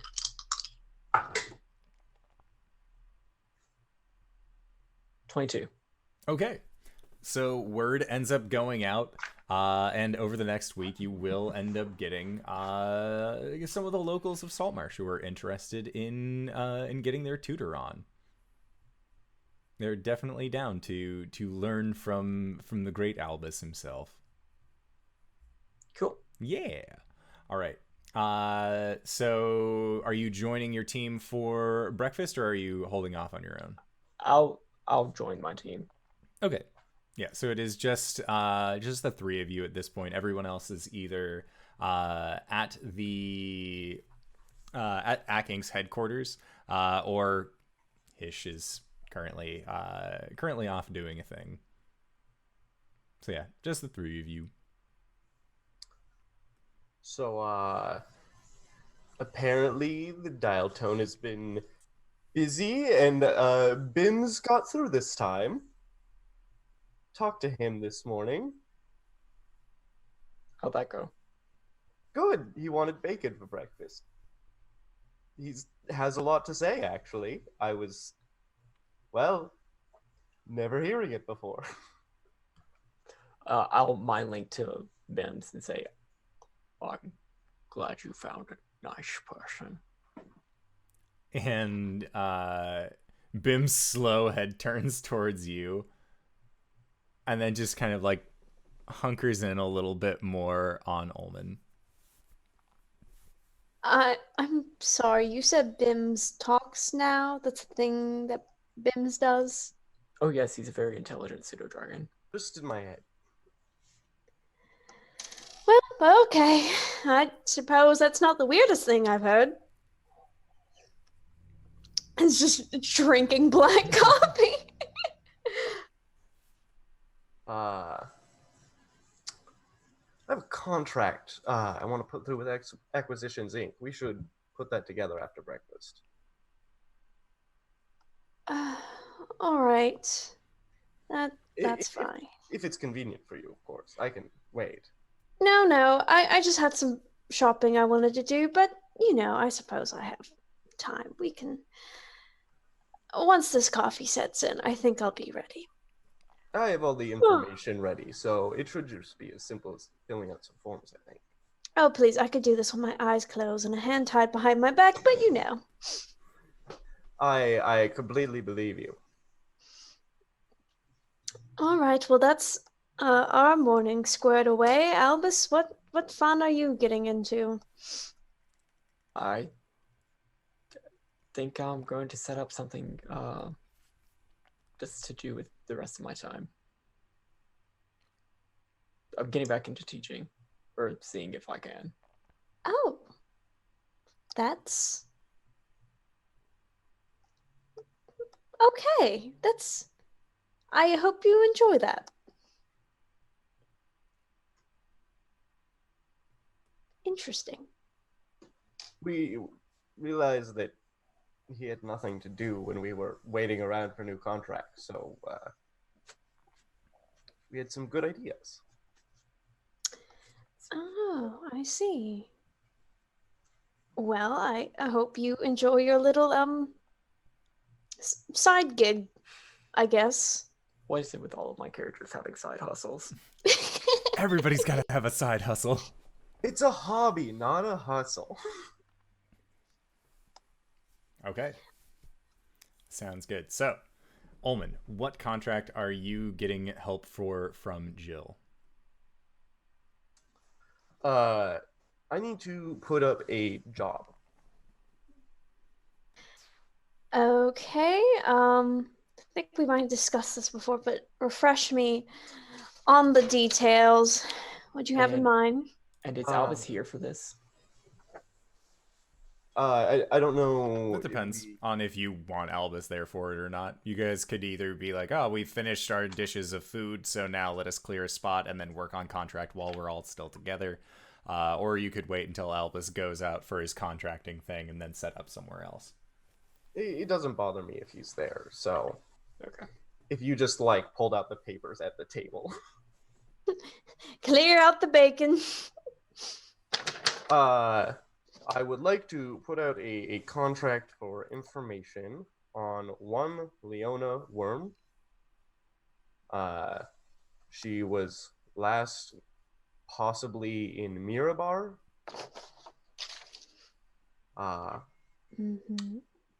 Yeah, that's, I suppose, what I have. And what about your your child? Do you... I've no clue. She would be older now, but I don't know what she'd be named. I see. Okay, so Leona Worm. Anything else you can give me? Any other points of contact you might be interested in trying to locate? That would be all I could think of. She was an alchemist. She always wanted to move up there and set up a shop. Okay. All right. Right. That's it then? Yeah, that's all. It would be 500 gold upon completion, 250 incentive for taking the job. I see. And do you have anyone particular in mind for this job? I was thinking people might not need to physically go there, so I assumed it might be posted near there. But Albus, you have the lore master stuff, right? As a bonus action, I would like to ask my jar on information on a specific subject, in this case being Leona Bar? Worm. W-Y-R-M. Worm. A worm? Oh, worm. And I'm going to make a history check, and on a success, the jar will play back a recording on that subject made somewhere, sometime by another Acq Inc. loremonger. Okay. History, that's plus 8, 16. Okay. Hey. So the recording that you get is from roughly it'd be about 10 years ago at this point. This seems like this was one of the initial runs at loremongering. It seems like in its prototype state, it was actually used while Omendron was trying to go out and break into the real estate market in more notable towns within the Forgotten Realms, which ended up not taking. It was a poor investment. But Leona Worm is brought up as a member of the disgruntled tenants that are currently that were at the time filing a class action complaint against Acquisitions Incorporated. It seems like this complaint took place near the Ten Towns, centered out of Bryn Shandar. I relay this. Well, that's more than I had. I suppose that'll help. Thank you. So maybe posting this around Bryn Shandar. Yeah, that seems like we'll do that. Let me just get my white ink. We can just...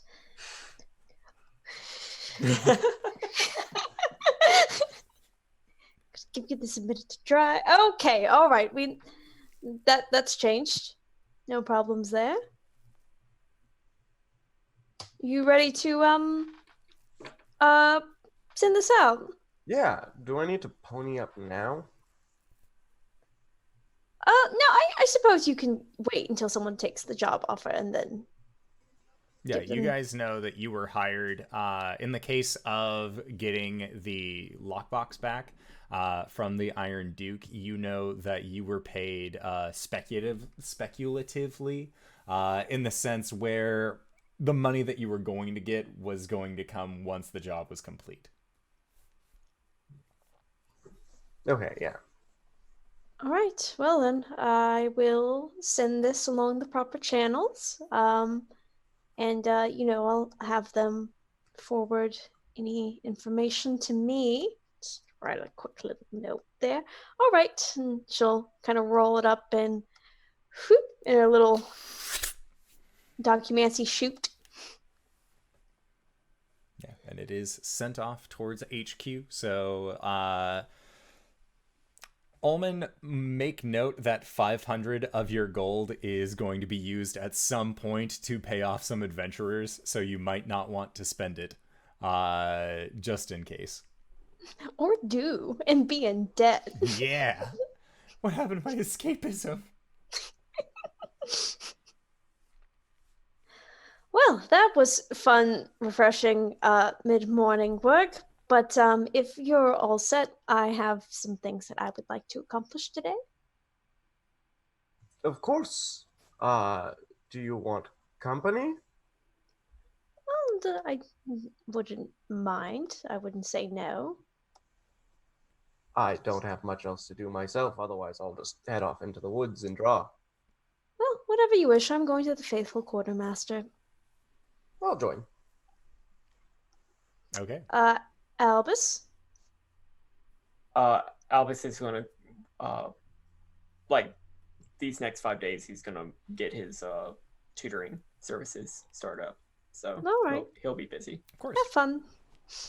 All right, so Jill, what are you looking for at the Faithful Quartermaster? Jill is in the market for a new weapon.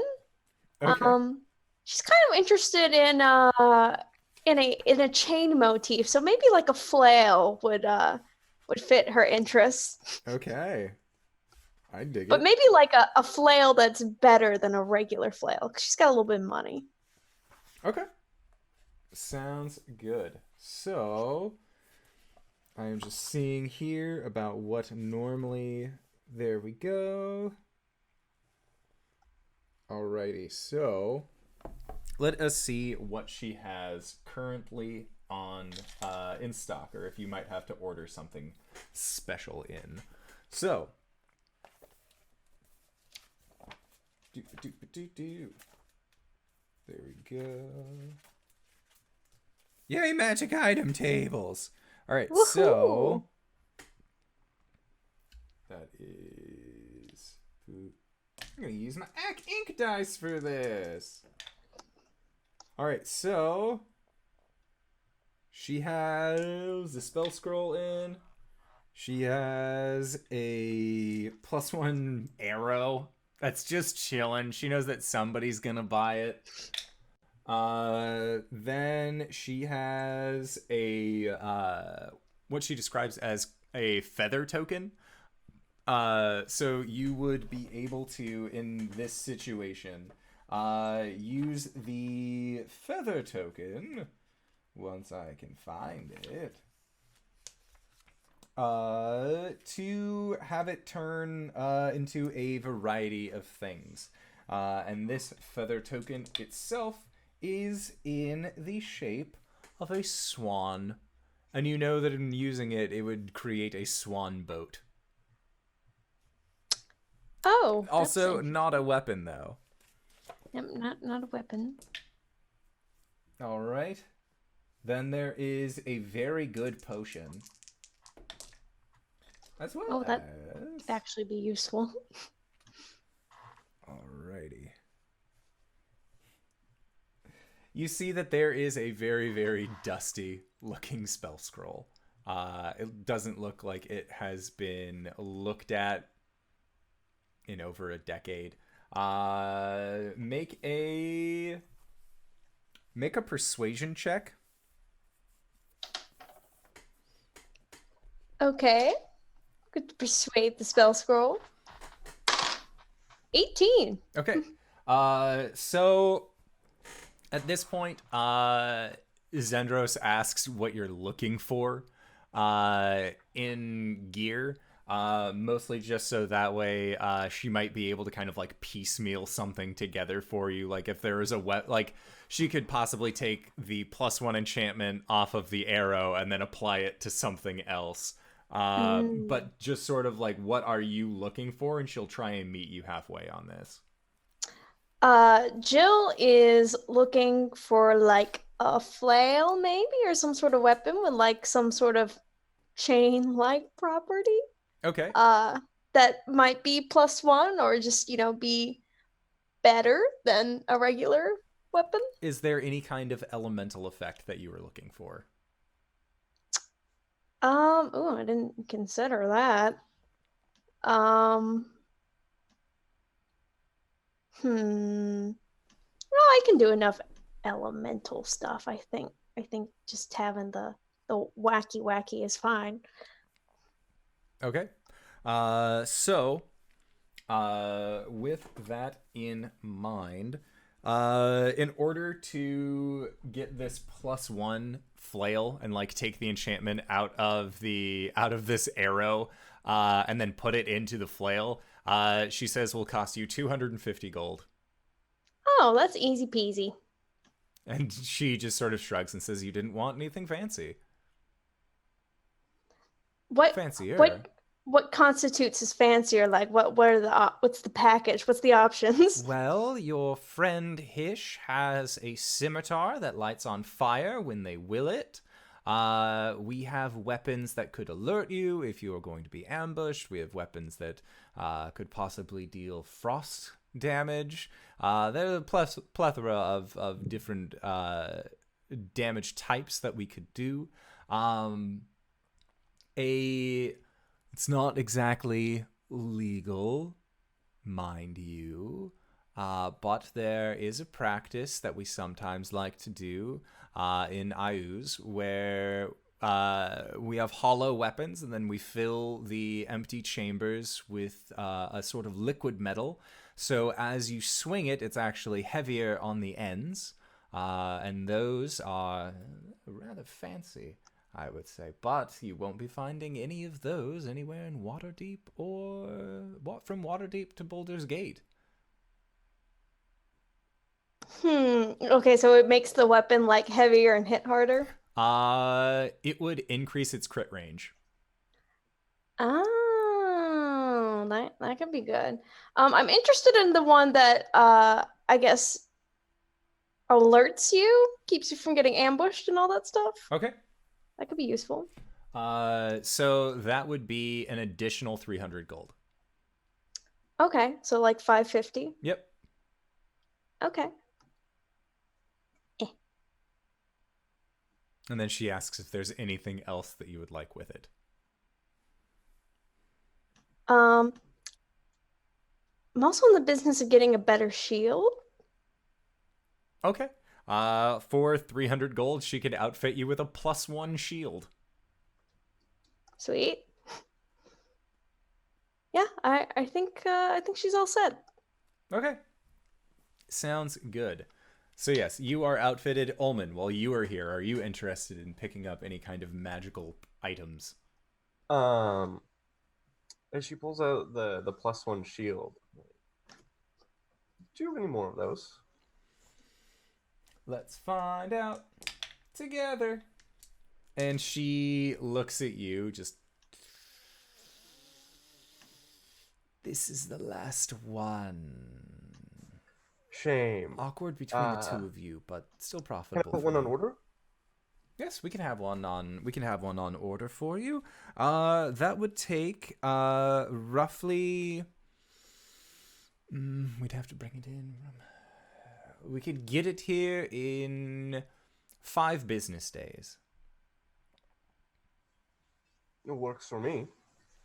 Excellent. Would you like to pay now or when it arrives? I can pay now. How much? It's 300. Easy.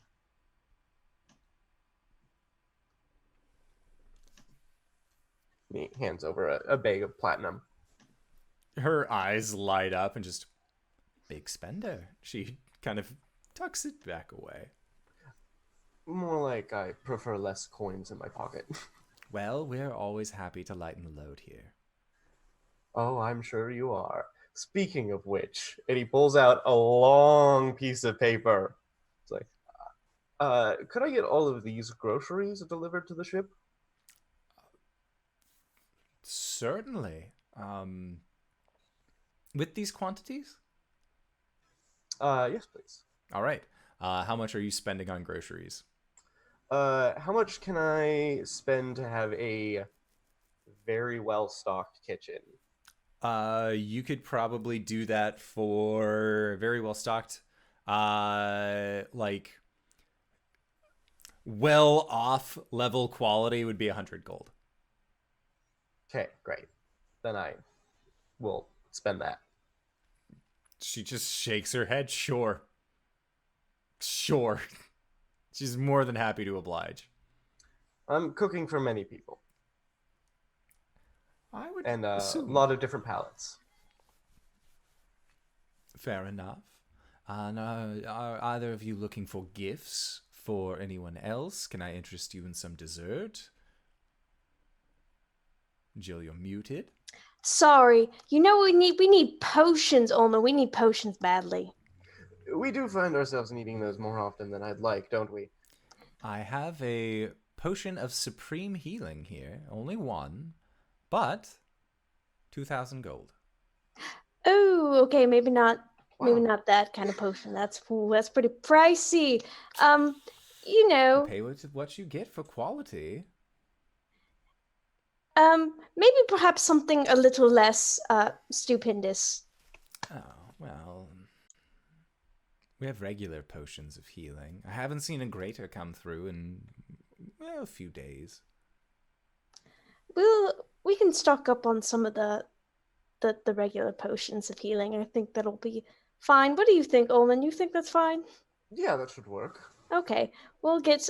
How many of those do we want? How much are they a piece? I don't know. You all look rather strong. You look like you possibly suffer hurtful injuries every now and then. From what I've heard, you cleared out what's now the Acq Inc. headquarters. You acquired a ship. You've invaded a lizard folk lair. Seems like a lot of the things that might be injuring you might be, well, dealing a little bit more than a potion of healing can really make up for. But potion of supreme healing, 1 quaff, no cough.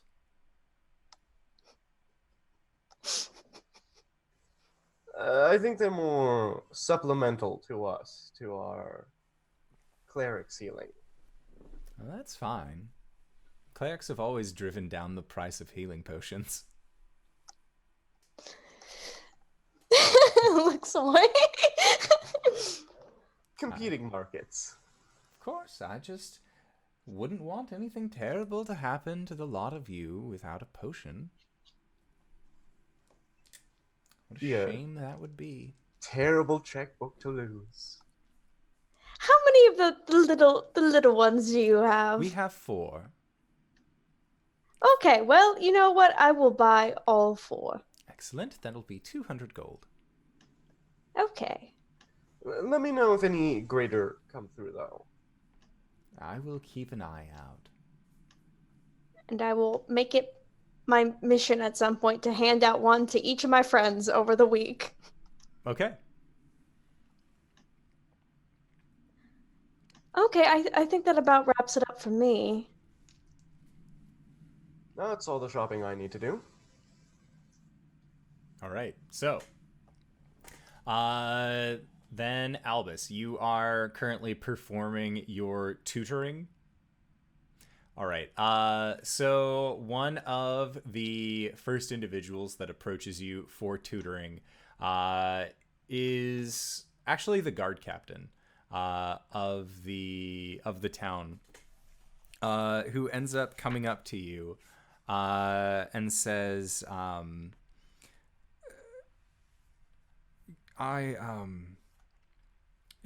their name is Eleander Fireborn, by the way. Okay. And Eleander kind of brings a hand across the threshold towards where you have set up your station for tutoring, or are you just like, I am tutoring, knock on the door? Yeah, he would be doing it within the house. Okay. So you receive a knock on the door, and when you open it, once more you see Eleander Fireborn standing in front of the door. This time, though, they look down at you and say, Albus of Lethlung? Yes. I'm here for the tutoring opportunity. Yes, come in. Oh. Come in. Thank you. I'm going to be frank. I've kind of been putting this off. I didn't know where to start on how to do things, but over the last few days I've just had this nagging feeling like I should, like, you might know, like you might have an answer. Detect thoughts. He genuinely has a feeling of relief having come and talked to you.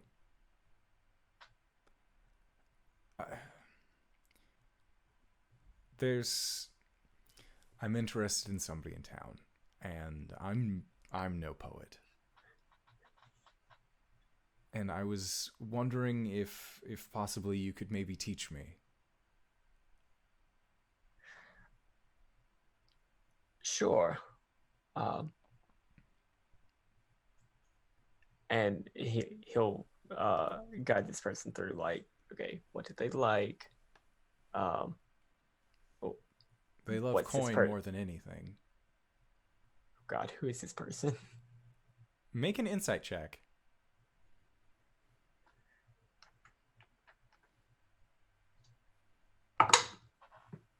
Stay dumb, Albus. 10. You're not sure? There are a lot of people who like money in Saltmarsh. But by the end of your interaction, based off of the way that he is describing that which he is interested in, you would guess that he's crushing on Captain Zendros. Okay.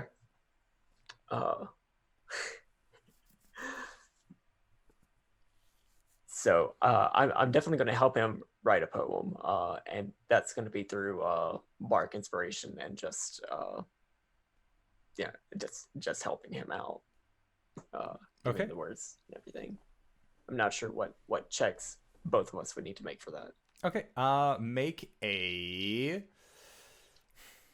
performance roll.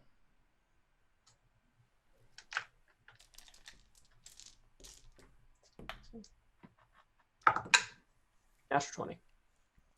I'm glad you rolled really well, because I did not. So Albus, with a D6 of bardic inspiration. Well, let's see it. That's still under 10. Wait. Is it still D6? I think yours is at a I think D8 it is. now. I'm only level 4 bard, but it is 1d8. Yeah. Okay. Oh. Reached the 11. There is some hope for this student after all. Yeah, you realize that that Eleander's starting place for poetry is like limericks, but there isn't. We can work with that. His limericks are bad. Like, they all follow the same structure. There's no variation. He's just trying. It's like watching somebody trying to rhyme shoe, and they just can't. Bet. Anew. But I am not Eleander. But yes, so as you are reading it, you have that mental realization of, like, some people would describe this man as hopeless. Bet. And then you spend the rest of your day teaching Eleander the intricacies of poetry. All the while, he getting galaxy brained, and he loving it. It's a good time. And then just the one galaxy brain. Just the one. Okay. Just the one to help him do poetry. Okay. And at the end of the day, he explains that he has to get back to his watch. It's just his time to basically return, and he gives you 10 gold pieces as thanks. Thank you, and good luck. And he says that he will update you on how his poem ends up going. Hopefully, he shall return with good news. Okay. Okay.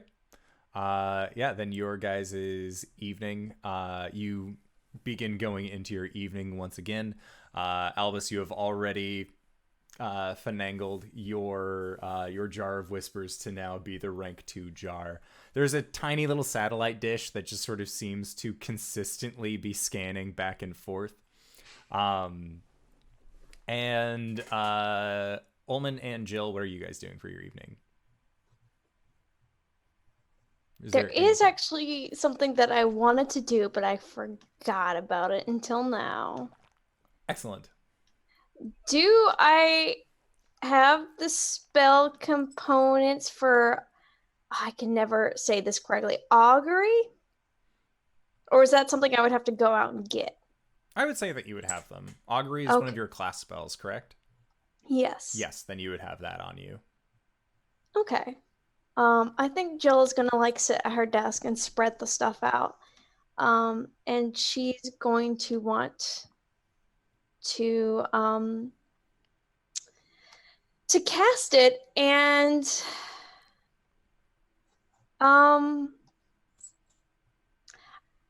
she's curious about what perhaps might happen if she continues to help Albus along his path.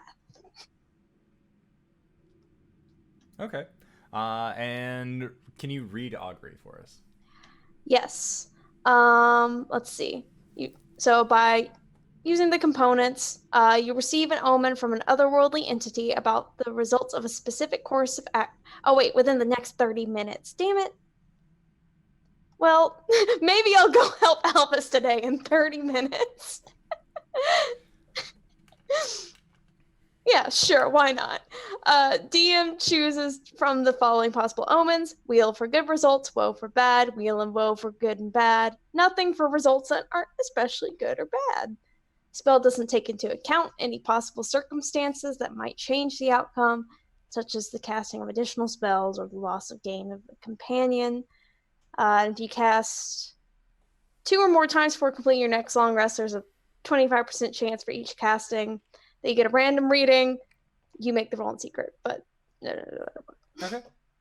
Yeah, so if you keep helping Albus out on his quest, will this be advantageous towards you? And since the reading is only for the next 30 minutes, you do not get a result. She's just like, well, shit.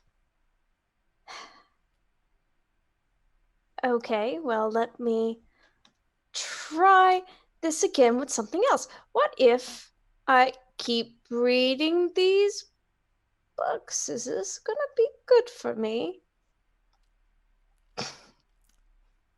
You receive wheel. Oh, that's... Someone is angry. She'll just be like, well, I suppose that settles that for now. And she'll scoop everything back and crack out. Is she on to book number 2 now? Yes. Here we go to the breaking. I think that's the name of this book. Yes. You have successfully read through the binding, and now you are beginning transcribing the breaking. And as you are reading through this text, make an insight check, also with your documancy. All right, come on, baby. Whew. Okay, that is going to be a 15. Okay. So with your 15, what you are able to gather from reading this, and it has become easier and easier and easier over the course of this last book to be able to mentally parse out and translate without physically having to write it all down off to the side.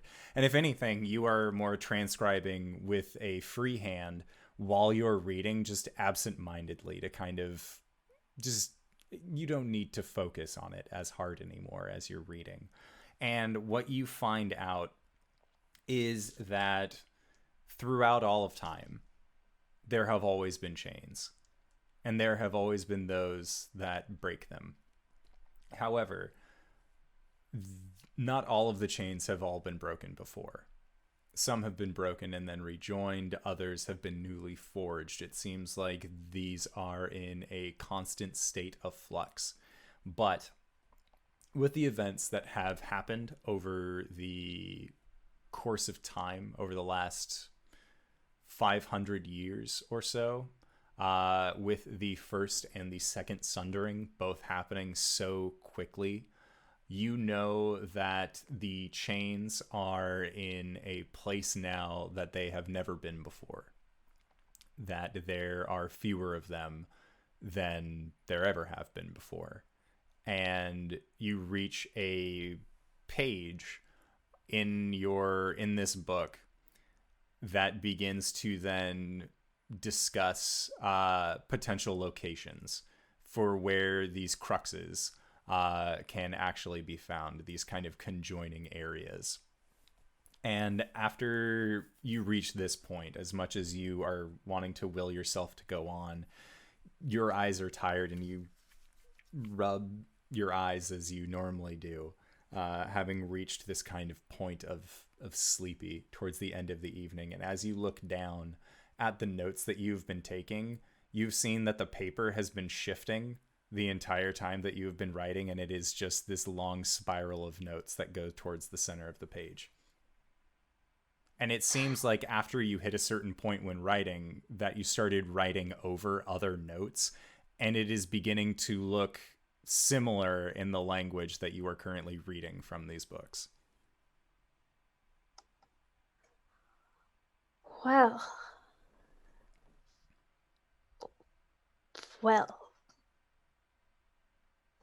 Certainly gone and done it now, huh? And she'll tuck the notes in the book and close it up and try to go to sleep. Okay. You managed to go to sleep without any issue. Then the next day, what are your guys' plans? Albus is going to continue teaching. Eleander ends up coming back and lets you know that he has given Captain Zendros the poem and is currently waiting for a reply. The next individual who ends up coming looking to be tutored is actually Tabitha, and she seems to be she wants to know more about the local sea life. And so she's willing to learn more about biology in this. She feels like if she's going to be helpful on a boat, she might at least learn some boat things. Okay. All right, so make another performance check.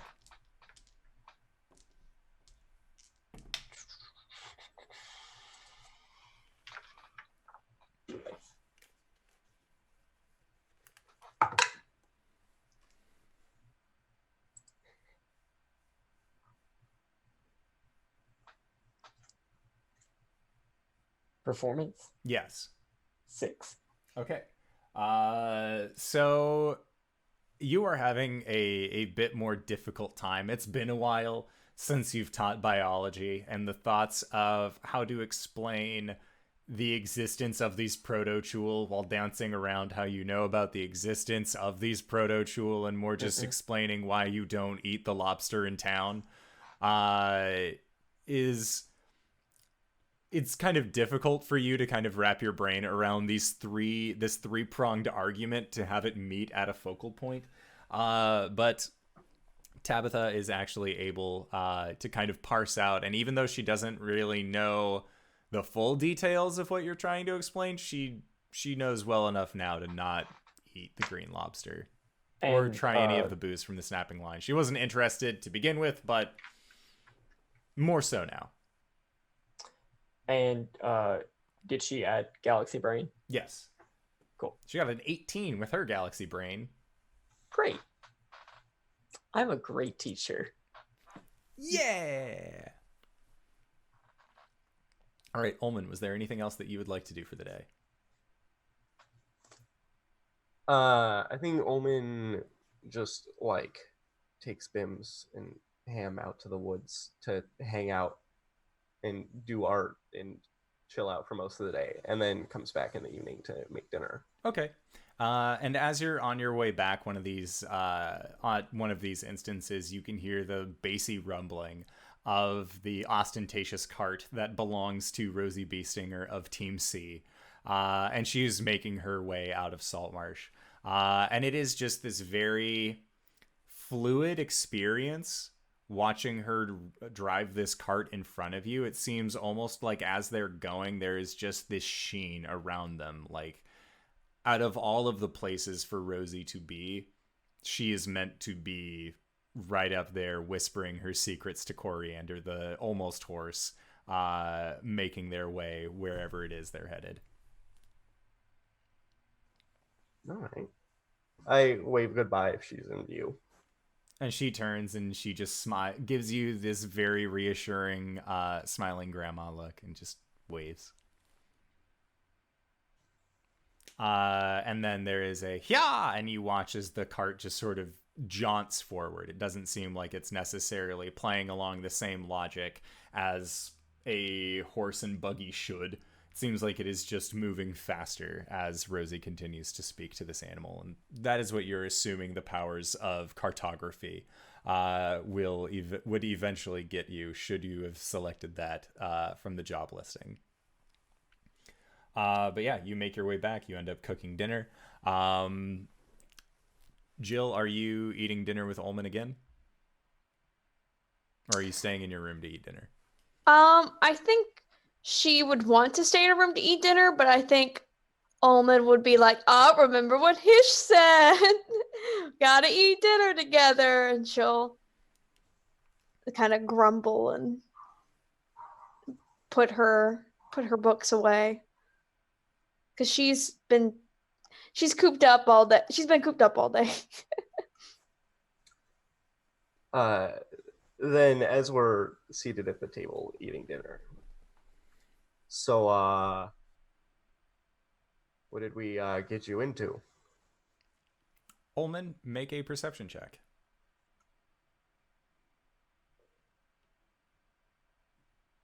20. You notice that Jill has wavy hair. Always has, ever since you've known her. But you are watching it. You haven't really recognized it until now, but it seems like the ends are beginning to curl up into almost curlier hair towards the bottom of her natural hair length. And the other thing that you notice as well is that it's almost like there's something not right with her gaze. And as you kind of, with your obviator's keen eyes, you realize that there is like a faint reddish tint to her pupils.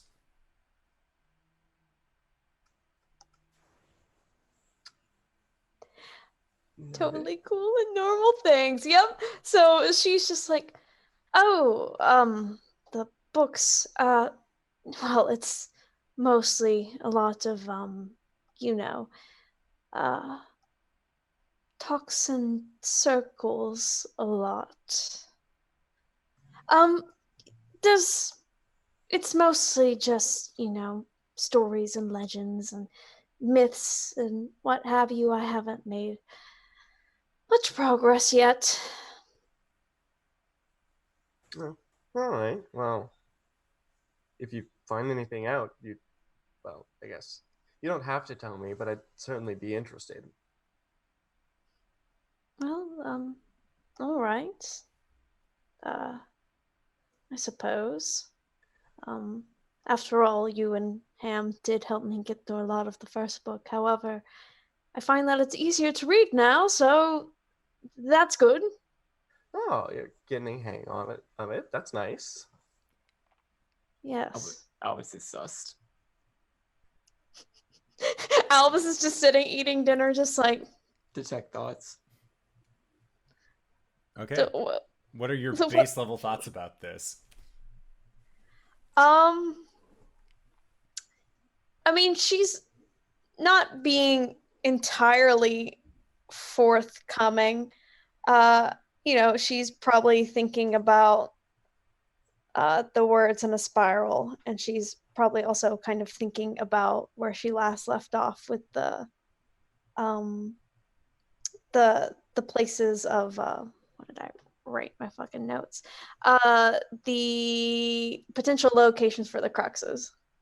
I mean, not like thinking in depth, but just kind of like those thoughts are going by. Okay. Noted. Noted. But she'll just be like, "Oh, Albus, how was tutoring today? It's been a while since I talked about fish, but I thought you were an expert on fish. A fish person." yes, but I'm not specifically an expert of the fish that are found around here. Oh, well, I suppose that's fair. Well, I mean, Tabitha seemed... Yeah, she's a very quick learner. Yeah, she seems like she made sense of it. I could kind of hear talking about green lobster. Making sure that she, as well as everybody else, stays away from the lobster. Sounds wise.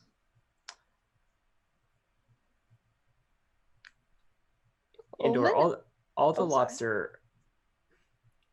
First off, did the Chul ever finish like digging under my house? They are working on it. They currently have, as far as your point of contact, Chul, has informed you, they have a small cavern that they have currently dug out and are in the process of reseeding to. Okay. So there are still lobster like out. Yes. Great. We're gonna fix that.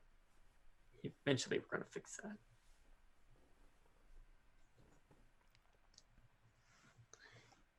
Ulman, anything exciting today?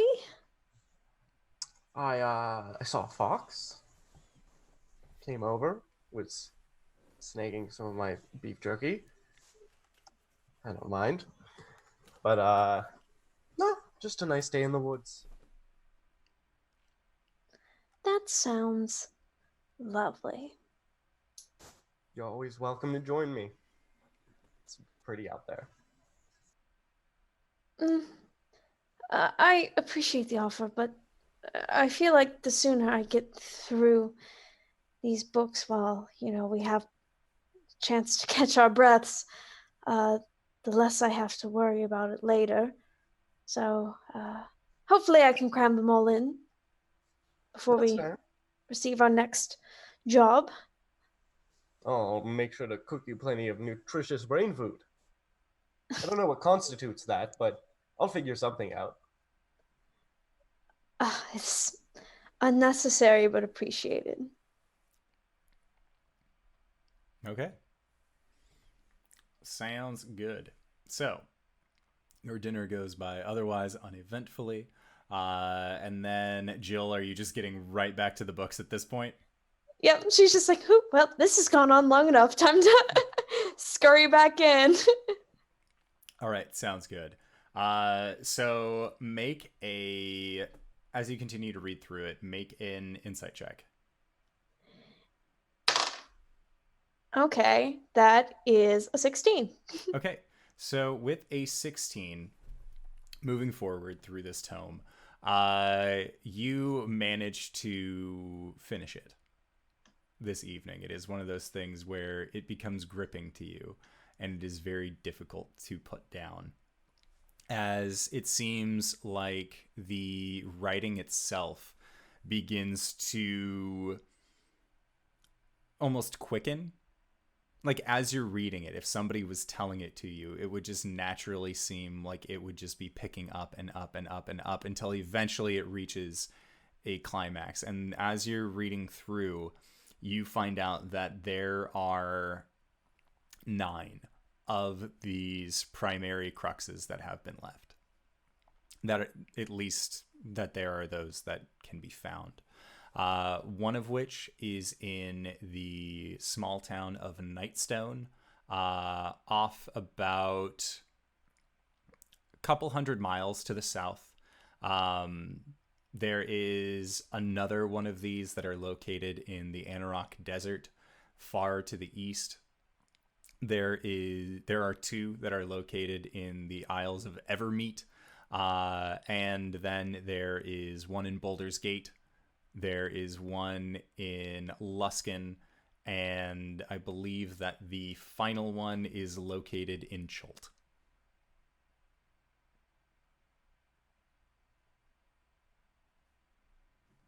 Okay. And as you finish reading through all of these, the last sentences that are within this tome says, "How will you break these chains?"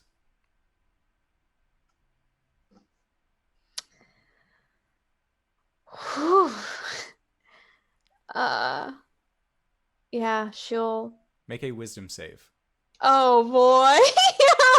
Oh boy. Oh, don't likey.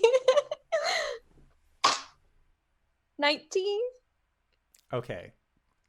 As you read this, you realize that your hand has stopped taking notes and is currently just idly making spirals on the edges of this page.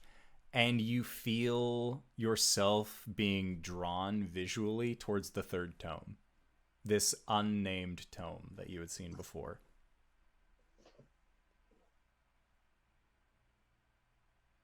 And you get a sense like it is calling out to you.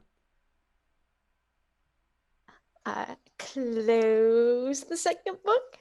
I slide it over. Okay. I slide the third tome to me. Okay. Is it still blank? You see that there is a vellum print that seems to have almost arisen on the surface layer of this otherwise blank leather that is in the shape of a large red spiral. And as you are reading the text that seems to make up what this spiral is, you make out that the name of this book is The Beginning. Oh boy. And you have an urge to open this book. Is this like an urge I can fight, or is this just like, oh, gotta open it? Because you rolled a 19, this is an urge you can fight. Okay, she's gonna be like, no, not tonight. Maybe later. Maybe it's bedtime. Let's try and push this back over here. Okay. So I'm gonna try and resist the urge for now. Make another wisdom save. Oh, shit. That is a dirty 20. Okay. You feel as you're pushing the book away, I could just peek in. No. Once I get started, I won't be able to stop. And you just kind of like push the book aside. And you feel that urge that you had earlier to look into it fade.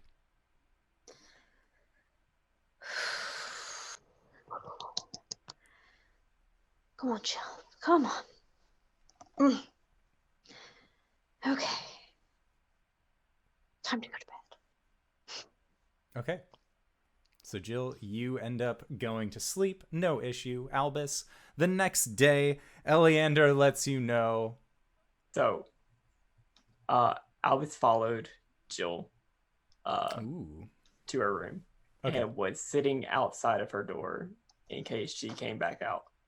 But she never did, and he fell asleep outside. Okay. Albus, you could just knock. Albus, you are going to wake up to a seagull just standing on top of you. I should go back home. And as you go to stand up, the seagull kind of squeezes into your arm with its weird webbed talon feet that gulls have, and then just flies off. It doesn't seem to have been wanting to stay with you during this time. But yeah, you make your way back to your house, and along the way, you end up meeting Captain Eleander, who lets you know that while Zendros did appreciate his poem, she does not see herself and the captain of the guard of Saltmarsh being in a mutually beneficial relationship in that way. So he thanks you for his time, and hopefully he will learn to put forth his poetry skills for the better. Then this time, the individual that meets up with you is Neris, also from Acquisitions Incorporated, and she's interested mostly in about tales of sailing and what could possibly lie beyond the sea. Oh, honey. Yeah, I got stories. All right. So performance check.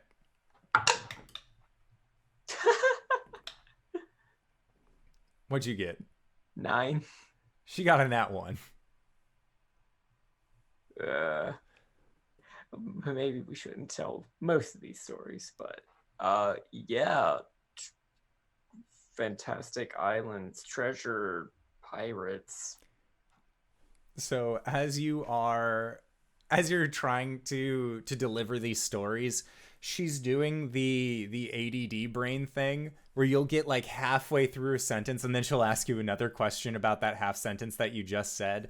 And then as you're trying to respond to her each time, she is very boisterous. There seems to be a lot of energy coming from Neris today when talking about what could possibly lie beyond the sea.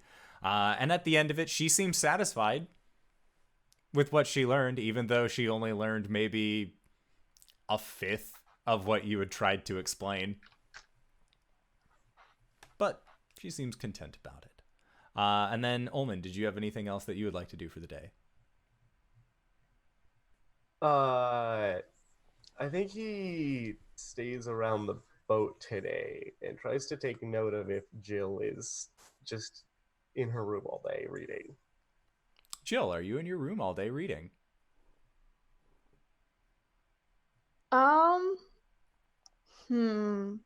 Does she go outside today? I'm gonna say no. Okay. So as you go, and are you going to the third book? I guess it's third book time, baby. Okay. As you open up the book to the first page, you see it's blank. That there is nothing on the page. What do you do? Is it one of these things where I hold it up to the light? No? Not working? No. No.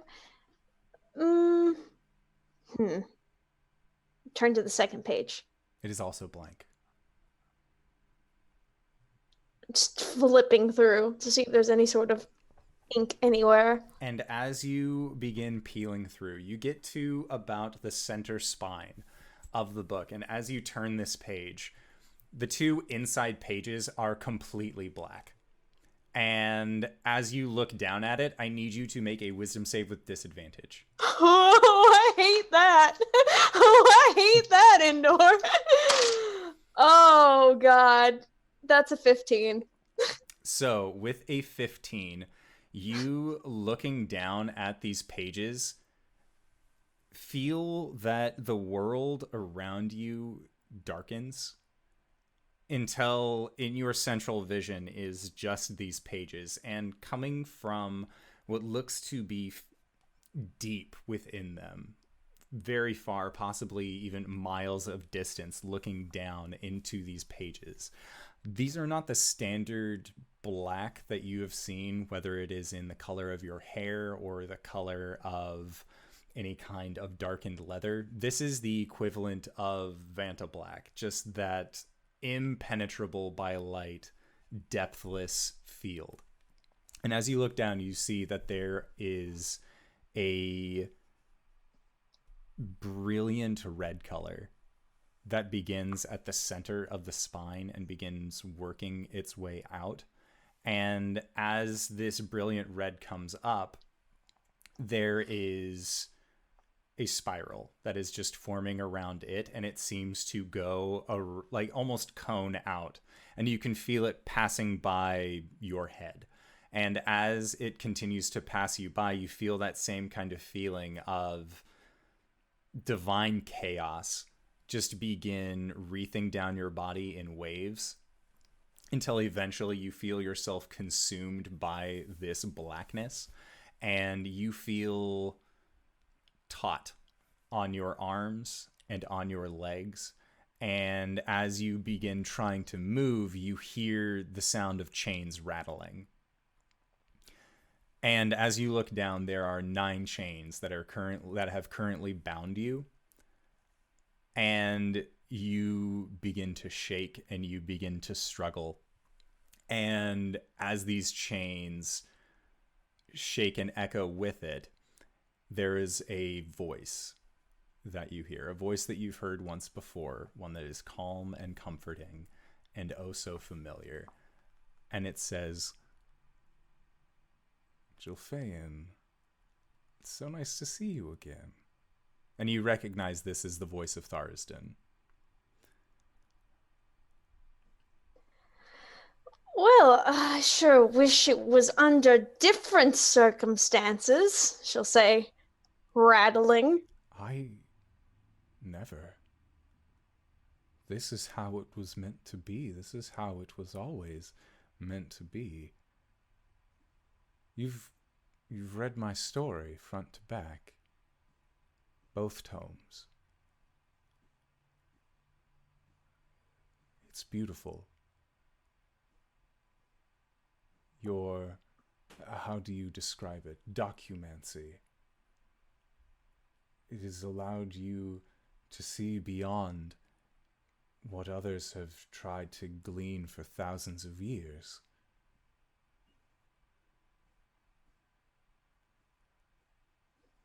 Well, I'll admit it certainly was interesting tale. Kind of sad though in the beginning, with the you all being chained up and your friends betraying you kind of thing. But discussion of chains, that was interesting too. This book though is empty book minus this part. We have a different understanding of emptiness, Jill. Where you see an empty book, a wordless tome, I see pages ready to be written. I see an entire tome of documents ready to be signed. How will you break the chains, Jill? And Jill, as he says this, you feel that there is a weight in your right hand, and as you look down, you can see that there is a iron pen that looks like it is just dripping with this kind of black ichor from the tip.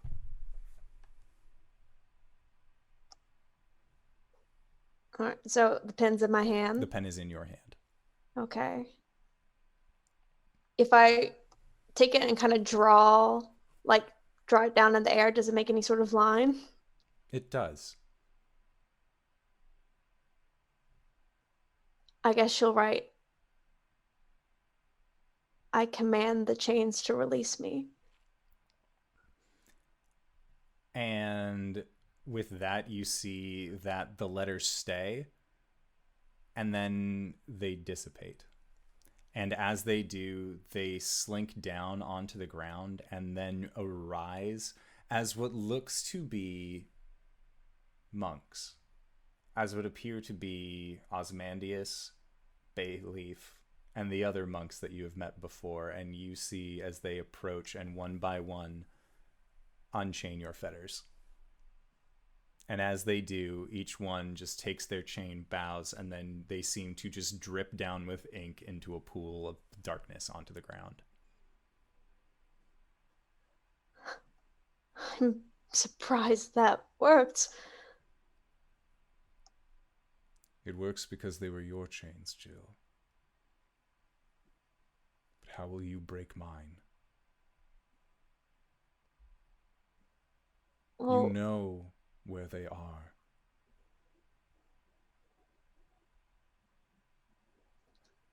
that's true. But how am I able to break my chains and you not yours? Because the chains on you were ones that I had put on you. As a means of communication to show you what you are capable of. My chains will not be so easy to break. But the power is there, through your written words.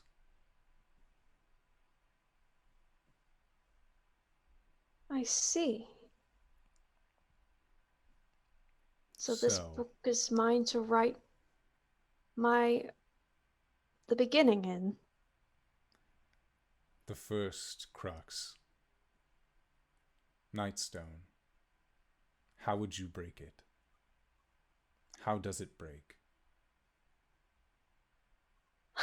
I don't know. I've never been out to Nightstone. I don't know what this chain looks like or where to. How does one go about breaking it? And at that, make a wisdom save at disadvantage. Oh, Thurston, be nice to me. Wait. Okay. That is 14. So in this 14, as you were asking, what does it look like? How can I go about this? What is the reasoning behind all of this? You feel a warmth crawling up your spine, and once it gets to the base of your neck, in the same way where Albus will galaxy brain and you will feel elation in terms of your thought process, it is in the same way. And as your eyes look up, you can feel that celestial radiance emanating from them. And you see a vision. You see a small town, sleepy in a general autumn day. And in the center of this town, there is an obelisk, a large black stone, as deeply colored as the night, resting in the middle of the town. In your vision, this is what you believe to be the crux.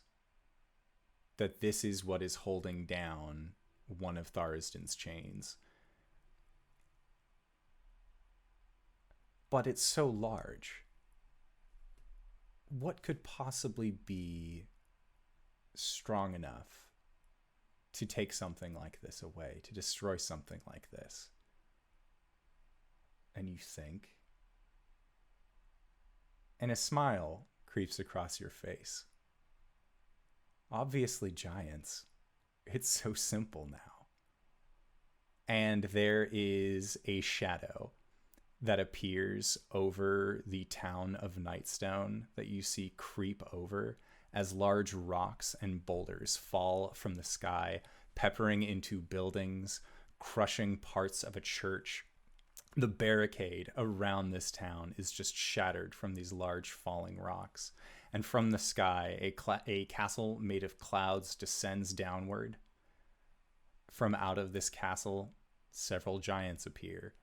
And on either side of this stone, pick it up and then bring it back into their castle. For what reasoning?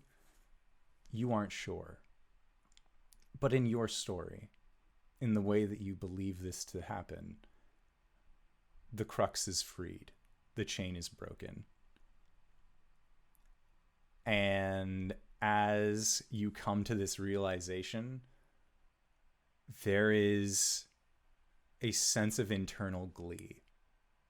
of pure joy that seems to emanate out of your chest. And as a laugh escapes your lips, this laugh has the same cadence of jingling chains until you feel yourself almost doubling over as the sound of these chains dies away. And you close your eyes, and as you do, you hear that familiar voice. You will know how to break them. That is my gift to you. And when you open up your eyes, you are laughing to yourself inside of your room. And on the first several pages of this large, empty book is the written details of how the Nightstone from the town that shared its same name was lifted by a couple giants. And that is where we are going to call it for tonight's session. So, I would like to say thank you so much for everybody who decided to stop by and join us for this wonderful session of Dungeon and/or Dragon. We have been playing this Ghosts of Saltmarsh game for 20 plus episodes now. It's a good time. I greatly enjoy it. So, Reeves, where can we find you? What do you do? You can find me at twitch.tv/Reeves_bot, where on Wednesdays I'm trying to play through all the games I own, 3 games a week. All chosen by a rotating co-host. I try to decide if they're needle or hay, worth putting more time into, or better left in the uninstalled portion of your library. On Thursdays, I'm here with all these wonderful people, and on Sundays, you can find me back on my channel playing through Divinity. We finally made it through Act 2. Thank the Lord. We can start Act 3. It's going to be more of the same, but it feels like progression because it's a new act, you know? That's all. Excellent. And Cyber, where can we find you? What do you do? Hi, I'm Cyber. You can find me at CyberWolf1201 on Twitter, where I shitpost most of the time, but I also talk about, nerdy stuff. And whenever I go live on twitch.tv/CyberWolf1201, it's a good time. It's spooky month. We play video games badly and talk about lore, and it's going to be some spooky Luigi's Mansion lore this time. So, spoopy, not spooky. It's still going to be a good time. You can find all the archives of that at youtube.com/CyberWolf1201, where you can also find a podcast that KyleWithAnN and I do called Let's Talk About It, where we get drunk, do parkour, and talk about stuff. Eventually, we're going to have to record another one, aren't we? I guess so. Nobody asked for it, but we're still going to be doing it. You can also find D&D Beyond homebrew tutorials and some other stuff every now and again. But yeah, go check it out. I also have a Patreon, patreon.com/CyberWolf1201, where for $1, a one-time charge of $1, not a monthly fee, you can get full conversions of Waterdeep Dragon Heist if you want to set it in the city of Amman from Critical Role Campaign 1. Apparently people like it, and it's only $1. So yeah. But for actual RPG stuff that you can see me in, hey, you found the Thursday night game. You can also find me on the Monday night game, where I play Arjan, the Black Dragonborn Blood Hunter, and also serial entrepreneur. He has a problem. He can't stop making businesses. How do I hold all these businesses? All right, and Kylan, where can we find you? Hi, I'm Kylan, otherwise known as KyleWithAnN, and you can find me hiding under my desk, wondering how my life choices led me to this. But other than that, you can find me on Twitch and Twitter under that name. On my Twitch, I stream video games. I'm probably going to stream sometime, well, I guess probably at the beginning of next week, if it's Sunday. I'm probably going to stream on Sunday. Check my Twitter to see what game I'm going to play. Other than that, other projects you can catch me in. Right now, the only other stream game I'm in is called Storms and Stars. It is an Alas for the Awful Sea game, which is 1800s sailing, sad times. And that's Tuesday nights over on twitch.tv/off_the-table at 9 p.m. EST. You've already heard the Let's Talk About It spiel. Go check it out wherever podcasts are available. And if you love the soothing sound of my voice and want to hear me in a different podcast, then check out Cape Lorelei. It's an Urban Shadows actual play podcast. And if you're not familiar with Urban Shadows, it's basically monster political drama.